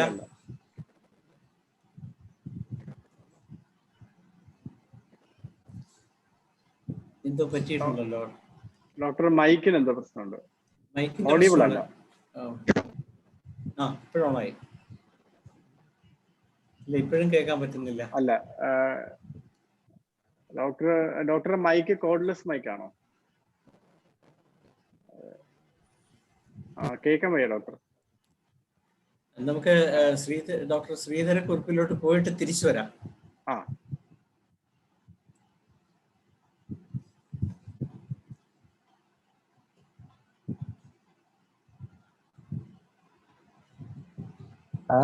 നമസ്കാരം റജി ഭാസ്കർ സാർ. വിളിക്കുന്നതിന് ഒട്ടും മടിക്കണ്ട. ഏത് പ്രൊഫഷനിലും അതിന്റെ ടോപ്പ് എത്താൻ സാധിക്കുന്ന ഒരു മഹത്വം എന്ന് വിചാരിച്ചാൽ മതി. ദൈവാധീനം കൂടാ. പരിശ്രമം കൊണ്ട് മാത്രമാകത്തില്ല, അതൊരു വലിയ ദൈവാധീനം തന്നെയാണ്. പിന്നെ ആദ്യമായിട്ട് ഇതിനെ എനിക്കൊരു അവസരം തന്ന ഇതിന്റെ സംഘാടകരോട് ഞാൻ വളരെയധികം നന്ദി പറയുന്നു. പിന്നെ എനിക്ക് പറയാനുള്ളത്, സാറ് പറഞ്ഞ ഒരു വേർഡുണ്ട്. ഞാനതിൻ്റെ ഒരു പാഷനായിട്ടാണ് ഞാനത്. എനിക്ക് ഒരു ദിവസം ഒരു രോഗി വന്നില്ലെങ്കിൽ, ചികിത്സിച്ച് കുറവാക്കിയില്ലെങ്കിൽ എനിക്ക് ഉറക്കം വരികയില്ല, സത്യമായി പറയുന്നത്. എന്ന് വെച്ചാൽ എല്ലാവരും രോഗിയാകട്ടെ എന്നല്ല, പെട്ടിക്കാരന്റെ ശവപ്പെട്ടി വെക്കണമെങ്കിൽ എന്ന് പറഞ്ഞുള്ള രീതിയിലല്ല. അതിനൊരു അങ്ങനെ ഒരു പാഷൻ ഉണ്ടെന്ന് പറഞ്ഞതിൽ ഞാൻ പലതും മനസ്സിലാക്കും. സാറിന്റെ ആത്മാർത്ഥതയും ആ പാഷനും ഒക്കെ വളരെയധികം ജീവിതത്തിൽ എല്ലാവർക്കും ഒരു ഉന്മേഷം പകരുകയും ഒരു മാർഗദർശിയാകുകയും ചെയ്യാൻ സാധിക്കുന്നതിൽ എനിക്ക് അതിയായ സന്തോഷമുണ്ട്. അതിന് കൺഗ്രാജുലേഷൻ. പിന്നെ സാറിന്റെ ഈ 47 വയസ്സെന്ന് പറയുമ്പോൾ വിശ്വസിക്കാൻ പറ്റിയല്ല. ഒരു 20-25 വയസ്സിൽ കൂടി ഒരു മുഖത്ത് നോക്കിയാൽ തോന്നുന്നില്ല ആ പ്രസരിപ്പൊക്കെ. അതുകൊണ്ട് എന്താണെന്ന് മനസ്സിലാകുന്നില്ല. ഈ സെലിബ്രിറ്റീസിന്റെ കൂട്ട് ഡയറ്റും പല കാര്യങ്ങളുണ്ട്. വേറൊരാളെ ഞാൻ കണ്ടത് പിന്നെ മമ്മൂട്ടിയാ, ഒട്ടും പ്രായം അതെ, അതെ. തോന്നിക്കുക. നമ്മൾ തമാശക്ക് പറയുന്നത് മൊഞ്ചോമാനിയ എന്ന് പറഞ്ഞൊരു അസുഖമാണ്. അത് കേരളത്തിൽ എനിക്ക് മമ്മൂട്ടിക്ക് മാത്രമേ ഉള്ളൂ എന്ന് പറഞ്ഞാലേ. അതെ അതെ. അതുകൊണ്ട് ആ ഗ്ലാമർ കളയാതെ ഇനിയും ഇരിക്കുക. അങ്ങേർക്ക് ഇനിയും വരും. പിന്നെ ഹോമിയോപ്പതിയോടുള്ള ഒരു നന്ദി കാണിച്ചതിൽ വളരെയധികം നന്ദി, നമസ്കാരം. Thank you. വേറുള്ളവർക്കും അവസരം കൊടുക്കേണ്ടത് കൊണ്ട് ഞാൻ കൂടുതൽ ദീർഘിപ്പിക്കുന്നില്ല. ഞാൻ ബോംബെ നിന്നാണ്. എന്റെ പേര് ഡോക്ടർ ശ്രീധരക്കുറുപ്പ്. ഞാൻ കാണുന്നുണ്ട്, പക്ഷെ താങ്കളുടെ ക്യാമറ കുറച്ചുകൂടെ താഴെ വെക്കണം. ലൈറ്റ് അങ്ങനെ. അതെ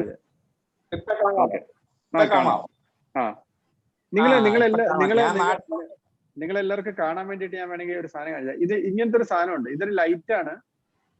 ഈ ലൈറ്റ് ഇതിന്റെ ഒപ്പം തന്നെ ഒരു ഇത് കണ്ടോ, ഒരു സ്റ്റാൻഡ് ഉണ്ട് ക്യാമറ വെക്കുന്ന. നിങ്ങൾക്ക് കാണാൻ പറ്റുമെന്ന് എനിക്ക് തോന്നുന്നു. ഇത് വേറെ 1000 എറണാകുളത്തുണ്ട് 1200. ഇതാകുമ്പോ ഇവിടെ ഇങ്ങനെ മൊബൈൽ ഇവിടെ നമുക്ക് ഇങ്ങനെ വെക്കാം. ഈ ലൈറ്റ് ഇടാം, ഫ്രണ്ടിൽ നിന്ന് ഇങ്ങനെ നമുക്ക് ലൈറ്റ് ഇടാം. ലൈറ്റ് അപ്പൊ നമുക്ക് ഈ ഫോൺ ഇങ്ങനെ ഇവിടെ വെച്ച് കഴിഞ്ഞാല് ഞാനിത് ഇതാണ് സാധനം കണ്ടോ. ഇത് വളരെ സിമ്പിൾ എക്യുപ്മെന്റാ. ഇത് നമുക്ക് എവിടെ വേണേലും ഫോൺ ചേർത്ത് വെച്ച് കഴിഞ്ഞാല് ഇത് ക്ലിയർ ആയിട്ട് വെച്ച് കഴിഞ്ഞാൽ നിങ്ങൾക്ക് ഇതുവരെ ഇങ്ങനെ ഇപ്പൊ ഞാൻ വളരെ സ്റ്റഡി ആയിട്ടല്ലേ ഇരിക്കുന്നത്. ഞാൻ സംസാരിക്കുന്നതും ക്ലിയർ ആണ്, എല്ലാം നന്നായിട്ട് കാണാമെന്ന് വിശ്വസിക്കുന്നു. ചെറുതായിട്ടായിരിക്കും നിങ്ങൾക്ക്. അപ്പൊ അത് കുറച്ചുകൂടെ ഒരു നിങ്ങൾക്ക് തന്നെ കാണാൻ സന്തോഷം വരും. പിന്നെ ഇപ്പൊ ഡോക്ടർ ശ്രീധരൻ സാറിന്റെ ലൈറ്റ് ബാക്കിൽ നിന്നാണ്. അത് തന്നെ ഒരു തെറ്റായ നമ്മുടെ നോട്ടം. ഞാൻ ഓടിച്ചിരിക്കുകയാണെന്നാ ഇവിടെ സെമിനാറിന് വരുന്ന. ഞാനൊരു ഹാൻഡിക്യാപ്ഡ് ആളാണ്. അത് പിള്ളേരെയൊക്കെ വിളിച്ചതാണോ, അത് സ്ക്രൂ ഒക്കെ അഴിച്ച് ഒരു സ്പോട്ട്ലൈറ്റ് ഒക്കെ ഉണ്ട്. അത് പിന്നെ ഞാൻ തന്നെ എടുക്കുന്ന സെമിനാർ ആണെങ്കിൽ ഞാൻ അതൊക്കെ കുട്ടപ്പനായിട്ട് വെച്ചിട്ട് എന്താണേലും ഇങ്ങനെയുള്ള കാര്യങ്ങളൊക്കെ ഞങ്ങൾക്ക് പറഞ്ഞു തരാനുള്ള ഒരു മനസ്ഥിതിയും കൂടെ ഉള്ളതിൽ വളരെയധികം ഞങ്ങൾ ഇനി ശ്രദ്ധിക്കാം. അത് ഇനി ഞാൻ ശ്രദ്ധിക്കുന്നതായിരിക്കും. ഇനി ഞാൻ നാളെ വെളുപ്പിനെ നാട്ടിലോട്ട് വരികയാണ് ഫ്ലൈറ്റിന്. അന്നേരം വന്നു കഴിഞ്ഞ് തിരിച്ചു വരുമ്പം എപ്പോഴും അത് ശ്രദ്ധിച്ചിട്ടേ ഇനി ഇരിക്കുള്ളൂ. അത് അങ്ങേരെ താങ്കളുടെ ആ ഒരു അഡ്വൈസ് ഞാൻ എന്നത്തേനുമായിട്ട് സ്വീകരിച്ചിരിക്കുന്നു. വളരെയധികം നന്ദി.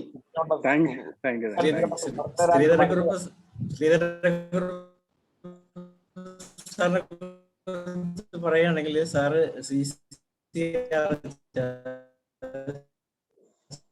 സെൻട്രൽ കൗൺസിൽ ഓഫ് ഹോമിയോപ്പതിയിലെ അസിസ്റ്റന്റ് ഡയറക്ടർ ആയിട്ട് ഇപ്പൊ ബോംബെയിലാണ്. വളരെ നല്ല സേവനങ്ങൾ ചെയ്യുന്ന ഒരു ഡോക്ടർ. റിട്ടയർമെന്റ് ഇനിയിപ്പോ അടുത്തത് നമ്മുടെ ഈ സെഷൻ ഞങ്ങളുടെ IFBCന്റെ മീഡിയ സെൽ ചെയർമാനായ ഡോക്ടർ യാക്കിയെ, അദ്ദേഹം ട്രിവാൻഡ്രത്താണ്, വിളിക്കുകയാണ്. Good evening mister Reji. Good evening. Very good evening. Okay, എനിക്ക് ഒരു അപേക്ഷയാണുള്ളത്. കാരണം ചിലരുടെ ചില വാക്കുകൾ ലോകപ്രശസ്ത ആകാറുണ്ട്. ചിലപ്പം ചില സെന്റൻസുകൾ പെട്ടെന്ന് വളരെ പ്രശസ്തി നേടാറുണ്ട്. ഇപ്പൊ റജിയുടെ കാര്യം പറഞ്ഞ പോലെ ചില ഫോട്ടോസ്, ചിലപ്പോൾ 10,000-കണക്കിന് ഫോട്ടോസ് എടുത്തതിൽ ചിലപ്പോൾ ഒരെണ്ണമാണ് അതില് സെലക്ഷനിലേക്ക് പോകുന്നത്. ചിലരുടെ ചില കവർ ഫോട്ടോസ്, ചില ബുക്കുകൾ, അല്ലെങ്കിൽ ഒരുപാട് നോവൽ എഴുതിയിട്ട് അതിന് ചിലത് മാത്രമാണ് ക്ലിക്ക് ചെയ്യാറുള്ളൂ എന്ന് പറയുന്ന പോലെ. ഇപ്പം ഞങ്ങള് ഒരു 1.5 വർഷം കൊണ്ട് പ്രയത്നിച്ചുകൊണ്ടിരിക്കുന്നതാണ് ഹോമിയോപ്പതി ജനമധ്യത്തിലേക്ക് എത്തിക്കുവാൻ വേണ്ടി. കോവിഡിന് ഹോമിയോപ്പതിയിൽ പ്രതിരോധം ഉണ്ടെന്നും ചികിത്സയുണ്ടെന്നും ലോകത്തോട് വിളിച്ചു പറയാൻ വേണ്ടി 1.5 വർഷം കൊണ്ട് രാത്രിയിൽ 8:30 മുതൽ ഈ 10, 11, 12 മണി വരെയൊക്കെ നീണ്ടുപോകുന്ന വെബിനാറുകൾ തുടർച്ചയായിട്ട് ചെയ്തുകൊണ്ടിരിക്കുകയാണ്. അതിന്റെ ഭാഗവാക്കാകാൻ വേണ്ടിയാണ് ഇന്ന് റജിയെ ഇവിടെ കൊണ്ടുവന്നിരിക്കുന്നത് പോലും. എന്തിനു വേണ്ടി എന്ന ഒരു ചോദ്യം, it is in big question mark. കാരണം നമ്മളെ കൊണ്ട് ചെയ്യാൻ, അതായത് ഞങ്ങളുടെ ഈ ചെറിയ കൂട്ടായ്മ അല്ലെങ്കിൽ കുറച്ച് ഹോമിയോപ്പതി ഡോക്ടേഴ്സിന് മാത്രം ചെയ്യാൻ പറ്റാത്തതായിട്ടുള്ള പല കാര്യങ്ങളും നിങ്ങളെപ്പോലെയുള്ളവർക്ക് ചെയ്യാൻ പറ്റും എന്നുള്ള ഒരു വിശ്വാസമാണ് നിങ്ങളെപ്പോലെയുള്ളവരെ ഞങ്ങളുടെ ഈ വേദിയിൽ എത്തിച്ചിരിക്കുന്നത്. അത് ഞങ്ങളുടെ ഒരു സൂത്രപ്പണിയാണെന്ന് തന്നെ കരുതിക്കൊള്ളൂ. അത് അതെ, തീർച്ചയായിട്ടും ഞാൻ അങ്ങനെ തന്നെയാ പറയുന്നത്. കാരണം ഞങ്ങളെ കൊണ്ട് പറ്റാത്തത് നിങ്ങളെ കൊണ്ട് പറ്റുമെന്നുള്ള വിശ്വാസമാണ് നിങ്ങൾ ഈ വേദിയിൽ ഞങ്ങൾ ക്ഷണിച്ചു കൊണ്ടുവന്ന് ഇരുത്തി ഈ ഹോമിയോപ്പതിയുടെ കാര്യങ്ങൾ നിങ്ങളെ കൊണ്ട് പറയിപ്പിക്കുവാൻ ഞങ്ങൾ ശ്രമിക്കുന്നതും നിങ്ങൾക്കറിയാൻ വയ്യാത്ത കാര്യങ്ങൾ ഞങ്ങൾ പറഞ്ഞു തരാൻ ശ്രമിക്കുന്നതും ഈ ലോകത്തിന് ഒരു നന്മ ചെയ്യുന്നതിന് വേണ്ടിയാണ് ഈ കൂട്ടായ്മ നമ്മൾ തുടങ്ങിയിരിക്കുന്നതും. വളരെ ചെറിയ അളവിൽ, ചെറിയ മരുന്ന് കൊണ്ട് വളരെ ചുരുങ്ങിയ ചെലവില് ജനനന്മ ചെയ്യാൻ സാധിക്കും. ഈ മാരകമായ രോഗം പിടിച്ചു നിർത്താൻ പറ്റും എന്നുള്ള ഒരു സത്യം എന്നെക്കാട്ടിൽ നല്ലതുപോലെ റജിക്ക് അറിയാമെന്ന് ഇപ്പോൾ ഞാൻ വിശ്വസിക്കുന്നു. ഇത് നിങ്ങളുടെ ഒരു ഫോട്ടോ കൊണ്ട്, ഒരു നിങ്ങളുടെ ക്യാമറയിലെ ഏതെങ്കിലും ഒരു സ്നാപ്പ് കൊണ്ട് ഈ ലോകത്തിനെ അറിയിക്കുവാൻ സാധിക്കുമോ? അതിന് ഞങ്ങളെ സഹായിക്കാൻ പറ്റുമോ? തീർച്ചയായിട്ടും ശ്രമിക്കാം. കാര്യം ഇതിപ്പോ അതൊരു വളരെ ഇപ്പോഴത്തെ സിറ്റുവേഷനിൽ എന്തുകൊണ്ടാണ് ഇത് ഗവൺമെന്റ് അംഗീകരിക്കാത്തെന്നുള്ളത് എന്റെ പുറകിലെ ഹിഡൻ അജണ്ടകൾ ഇപ്പൊ ഞാൻ പറയാതെ നിങ്ങൾക്കറിയാം. ഇപ്പൊ ഒരു ഹെർക്കൂലിയൻ ടാസ്ക് ആണ് ഇപ്പൊ ഈ ഒരു സിസ്റ്റം ജനങ്ങളിൽ. എനിക്ക് തോന്നുന്നു ജനങ്ങളെല്ലാവരും, ഞാൻ ഈ കഴിഞ്ഞ ദിവസം ഇതൊരു വിമർശനമായിട്ട് എടുക്കരുത്.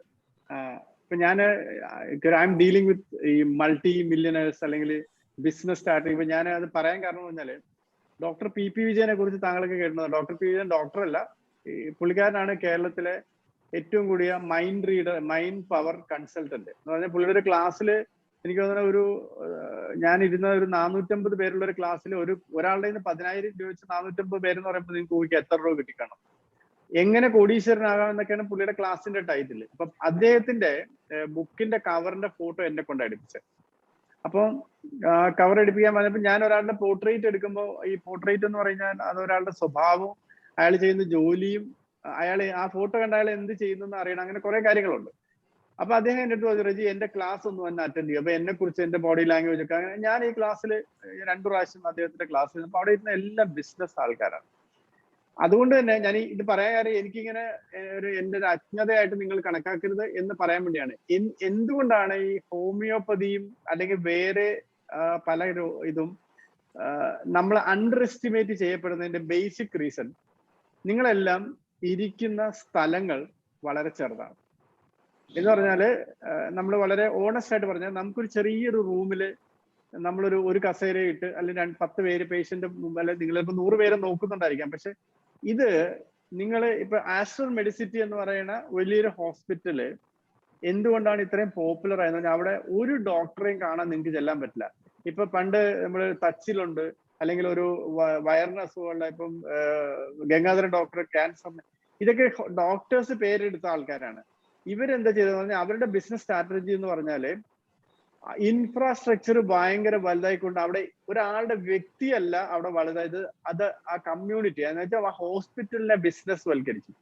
ചിലപ്പം അങ്ങനെ ഒരു എന്താ പറയാ, നമ്മളുടെ ടാലന്റ് ഇപ്പൊ ഡോക്ടർ ധനേഷ് ഡോക്ടർ നന്നായിട്ടറിയാം. ഞാൻ മുഹമ്മ എന്ന് പറഞ്ഞൊരു കൊച്ചു ഗ്രാമത്തിൽ ഇരുന്നിരുന്നെങ്കിൽ നിങ്ങൾ എന്നെ ഇവിടെ വിളിക്കുമായിരുന്നോ? വിളിക്കത്തില്ല. എന്തുകൊണ്ടാണ് നിങ്ങൾ എന്നെ ഇതുപോലത്തെ formula? I became the celebrity fashion photographer. Muhamma എന്ന് പറഞ്ഞൊരു ഗ്രാമത്തിൽ ഇരുന്നിട്ട് നമുക്ക് സെലിബ്രിറ്റി ഫാഷൻ ഫോട്ടോഗ്രാഫർ ആകാൻ പറ്റില്ല. കാര്യം അതിനുള്ള പോസിബിലിറ്റി ഇല്ല. അപ്പൊ നിങ്ങൾക്ക് ചിലപ്പോ ഇത് എന്റെ ഒരു സംശയമാണ്, അത് നിങ്ങൾ അതിന് മറുപടി പറഞ്ഞാൽ ഞാൻ ചിലപ്പോൾ എനിക്ക് കുറച്ചുകൂടെ ഞാൻ കൺവിൻസ്ഡ് ആണ്. നിങ്ങളെ പോർട്രേ ചെയ്യേണ്ടത് ഇത്രയും ടാലന്റഡ് ആയിട്ടുള്ള, ഇത്രയും നല്ല എഫക്റ്റീവ് മെഡിസിൻ ഉണ്ടായിട്ട് നിയമസാധ്യതയുടെ കുഴപ്പം കൊണ്ടാണോ അതോ നിങ്ങൾ വളർന്നു വന്ന സാഹചര്യങ്ങൾ കൊണ്ടുള്ള കുഴപ്പം? എനിക്കറിയാം നിങ്ങളൊക്കെ നല്ല വെൽ ഓഫ് ആണ്, പക്ഷെ നിങ്ങളുടെ എന്താ പറയാ, നിങ്ങളുടെ ഷോ ഓഫ് കുറവാണ്. തീർച്ചയായിട്ടും അത് നിങ്ങളുടെ ഷോ ഓഫ്, അതാണ് എന്റെ യഥാർത്ഥ വാക്ക്. നിങ്ങൾ വളരെ നല്ല രീതിയിൽ ജോലി ചെയ്യുകയും എന്താ പറയാ ദൈവത്തിന്റെ അടുത്ത ആൾക്കാരും ഒക്കെ ആണെങ്കിലും നമ്മളൊരു ഹോസ്പിറ്റലിൽ ഒരു ഡോക്ടറെ കാണാൻ വേണ്ടിയിട്ട് പോയിരിക്കുന്ന അവസ്ഥയിൽ നിന്ന് നമ്മളൊരു ചെറിയ ഒരു എന്താ പറയാ ചെറിയ സ്ഥലങ്ങളിൽ ചെറിയ രീതിയിൽ ഇരിക്കുന്നതുകൊണ്ടാവാം ശ്രദ്ധിക്കപ്പെടാതെ പോയെന്ന് എന്റെ ഒരു എളിയ സംശയമാണ് കേട്ടോ. അത് ഞാൻ ഇതായിട്ട് ഒതന്റിക് ആയിട്ടല്ല പറഞ്ഞത്, അതൊരു സത്യമാണോ? എന്റെ ചോദ്യമാണ്. അതിനുള്ളൊരു മറുപടി എന്ന് പറയുന്നത്, കാരണം ഈ ഹോമിയോപ്പതി എന്ന് പറയുന്നത് ബേസിക് ആയിട്ട് ഒരു കുറച്ച് ഫിലോസഫിക് ഓറിയന്റഡ് ആണ്. ഓക്കെ. അപ്പം അതില് ജനനന്മ മാത്രമേ അതിനകത്ത് ഉദ്ദേശിക്കുന്നുള്ളൂ. നമ്മൾ അതിനകത്ത് മണി എന്ന് പറയുന്നത് ഒരിക്കലും ഒരു ഹോമിയോപ്പതി ഡോക്ടറെ സംബന്ധിച്ചിടത്തോളം it is not there. Okay. കാരണം നിങ്ങൾ ഒരു പേഷ്യന്റ് നമ്മുടെ അടുത്ത് വരുമ്പോൾ നമ്മൾ അയാളുടെ ആരോഗ്യം മെച്ചപ്പെടുത്തുക എന്നുള്ളത് മാത്രമാണ് നമ്മുടെ അതിനകത്തുള്ള അജണ്ട. അതിൽ നിങ്ങളുടെ മനസ്സ് നമ്മൾ വായിക്കുന്നു, നിങ്ങളുടെ ഫിസിക്ക് നമ്മൾ വായിക്കുന്നു, അതിൽ നിങ്ങൾക്ക് ഏറ്റവും ഉചിതമായ മരുന്ന് എടുത്ത് തരിക എന്നുള്ളതും നിങ്ങളുടെ ആരോഗ്യം സംരക്ഷിക്കുക എന്നുള്ളതും മാത്രമാണ് ഞങ്ങളുടെ മുന്നിലുള്ളത്. അതില് പിന്നെ നിങ്ങൾ വരുന്ന കാറിന്റെ വലിപ്പമോ നിങ്ങൾ വരുന്ന വീടിന്റെ വലിപ്പമോ ഒരിക്കലും ഞങ്ങളുടെ അജണ്ടയിൽ ഇല്ല. അപ്പൊ അത്രയും മനസ്സ് ശുദ്ധമായിട്ടുള്ള ഒരു കമ്മ്യൂണിറ്റിയാണ് ഈ ഹോമിയോപ്പതി ഡോക്ടേഴ്സ്. അതാണ് ആ ഒരു തിരിച്ചറിവാണ് ആദ്യമേ വേണ്ടത്. അപ്പൊ ലോകത്ത് ഇന്ന് 2ാം സ്ഥാനത്ത് ഹോമിയോപ്പതി എത്തി നിൽക്കുന്നുവെങ്കിൽ ഒന്ന് മനസ്സിലാക്കണം, ഇവിടെ ഏതാണ്ട് 150ഓളം വൈദ്യശാസ്ത്ര ശാഖകളുണ്ട്.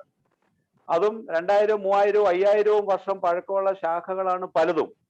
എന്നിട്ടും ഈ വെറും 200 വർഷം മാത്രം പഴക്കമുള്ള ഹോമിയോപ്പതി ഇന്ന് ലോകത്ത് 2ാം സ്ഥാനത്ത് എത്തി എങ്കിൽ നിങ്ങൾ ഇപ്പം റെജി പറഞ്ഞതും ഞാൻ ഇപ്പൊ ഈ പറഞ്ഞതും കൂടി ഒന്ന് കമ്പയർ ചെയ്ത് നോക്കുക.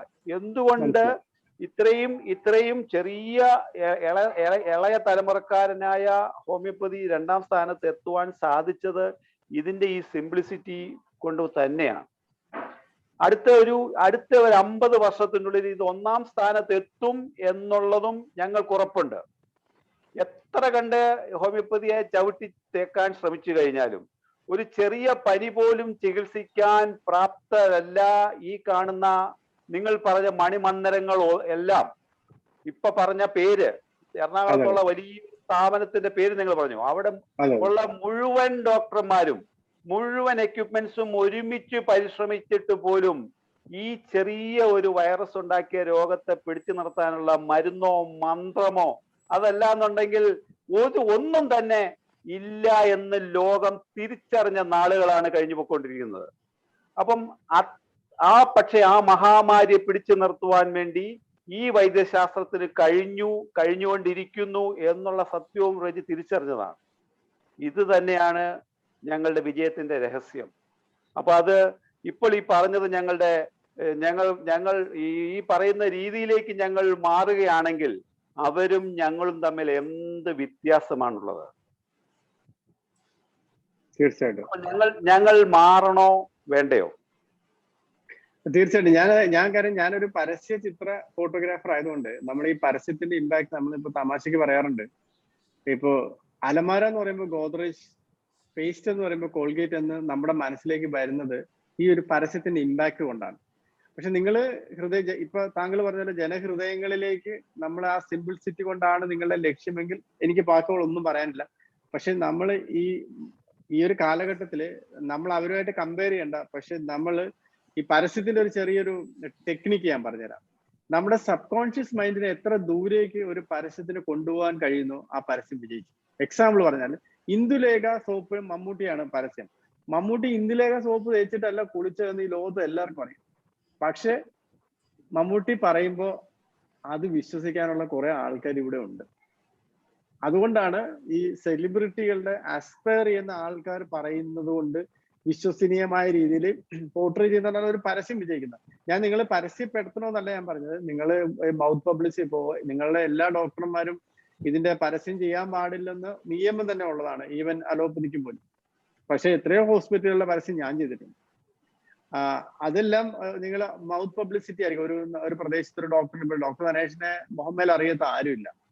അപ്പോ അദ്ദേഹം ചിലപ്പോ പൈസ അല്ലായിരിക്കും അദ്ദേഹത്തിന്റെ ലക്ഷ്യം. ഈ താങ്കൾ പറഞ്ഞ ലക്ഷ്യം വളരെ എന്താ പറയാ വളരെ ഡിവൈൻ ആയിട്ടുള്ള ലക്ഷ്യത്തെ ഞാൻ 100% മാനിച്ചുകൊണ്ട് തന്നെ പറയുന്നത്, നമ്മൾ പലപ്പോഴും എന്തുകൊണ്ടാണ് നമ്മൾ ഇപ്പൊ 50 വർഷം എടുത്തിട്ടാണ് 1ാം നിരയിൽ എത്തുന്നത് പറഞ്ഞെങ്കിൽ ഞാൻ പറയുന്നത് നിങ്ങൾ 10 വർഷം കൊണ്ട് 1ാം നിരയിൽ എത്തണം.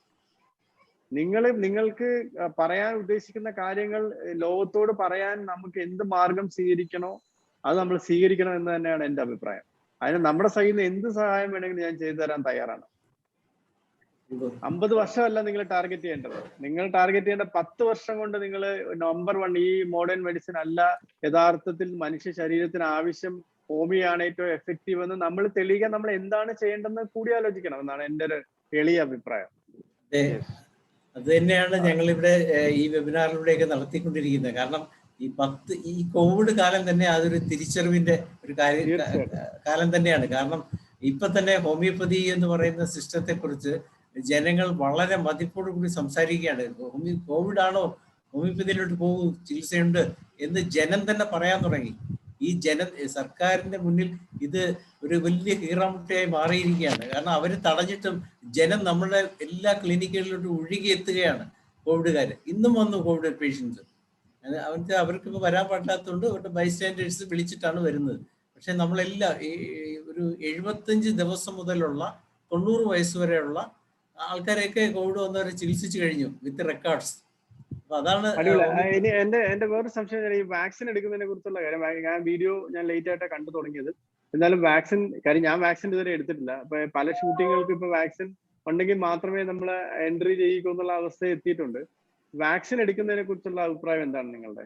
വാക്സിൻ ഞാൻ ഇതുവരെ എടുത്തിട്ടില്ല. കാരണം ഞങ്ങളുടെ ഒരു കൺസെപ്റ്റില് ഈ സാധാരണ വാക്സിൻ ഉണ്ടാക്കുന്ന കൺസെപ്റ്റിൽ നിന്ന് വ്യത്യസ്തമായ രീതിയിലാണ് ഈ വാക്സിൻ ഉണ്ടാക്കിയിരിക്കുന്നത്. അതുകൊണ്ട് തന്നെ ഈ വാക്സിൻ ഒരു പരീക്ഷണ വാക്സിനാണ്. ഇത് ഇപ്പൊ ഈ വാക്സിൻ എടുത്ത ഭൂരിഭാഗം ആളുകളിലും ഇപ്പൊ നല്ലൊരു ശതമാനം ആൾക്കാരിലും ഇപ്പൊ കോവിഡ് വന്നു കഴിഞ്ഞു.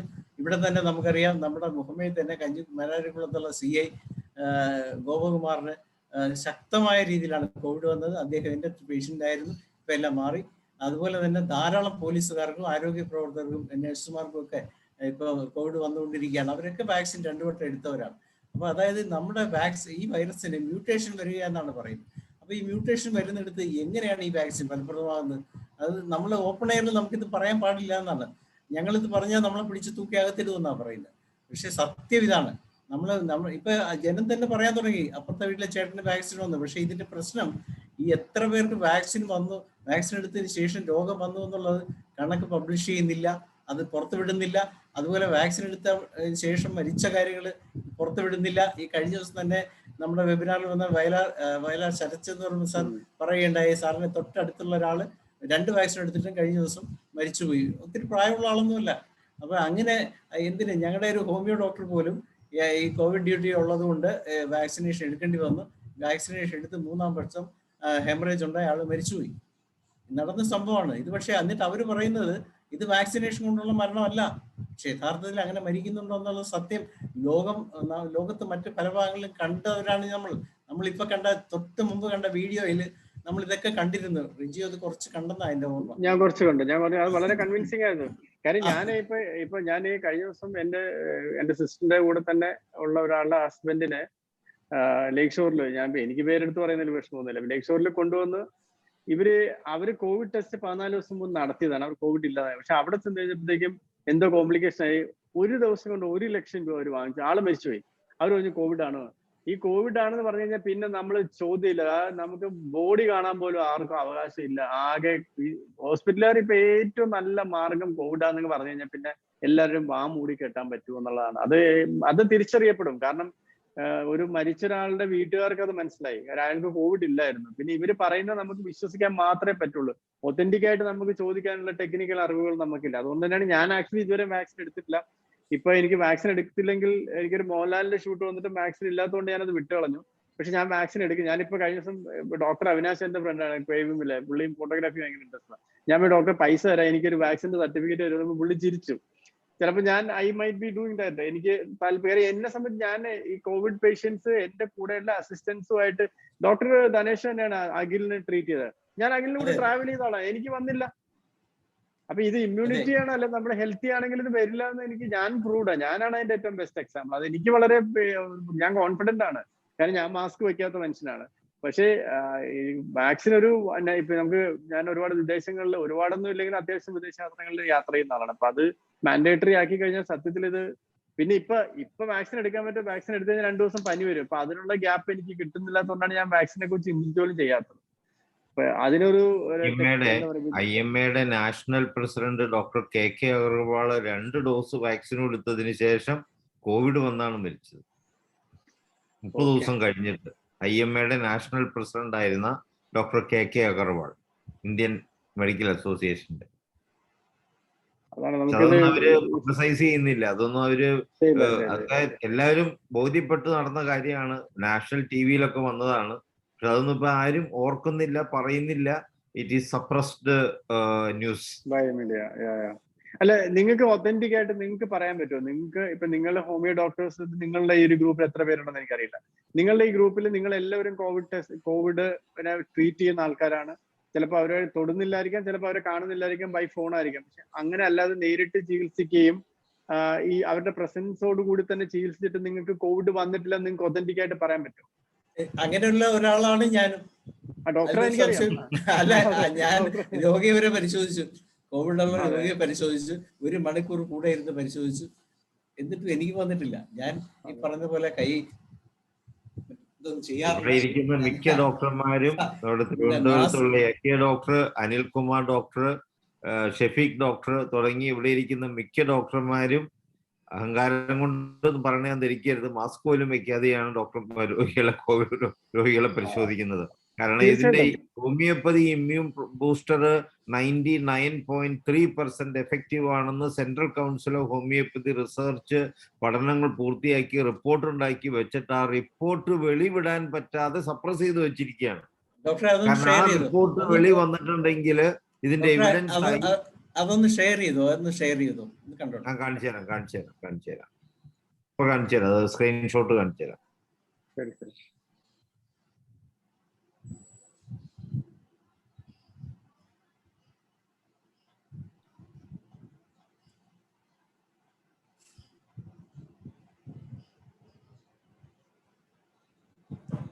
ഇത് കണ്ട 6 ലക്ഷം പേരിൽ നടത്തിയ പഠനമാണ്. ഇത് 99.3% എഫക്റ്റീവ് ആയിട്ടുള്ള കോവിഡ് പ്രിവെന്റീവ് മെഡിസിൻ. ഇത് doctor Anil Khurana, central council of research in ഹോമിയോപ്പതിയുടെ ഡയറക്ടർ ജനറൽ ആയിരുന്ന ഡോക്ടറാണ്. അദ്ദേഹം പ്രസന്റ് ചെയ്യുന്നതാണ്. പക്ഷെ ഈ റിപ്പോർട്ട് ഒഫീഷ്യലായിട്ട് സെൻട്രൽ ഗവൺമെന്റിന് പബ്ലിഷ് ചെയ്യാതെ പൂഴ്ത്തി അലമാരിക്കുള്ളിൽ വെച്ചിരിക്കുകയാണ്.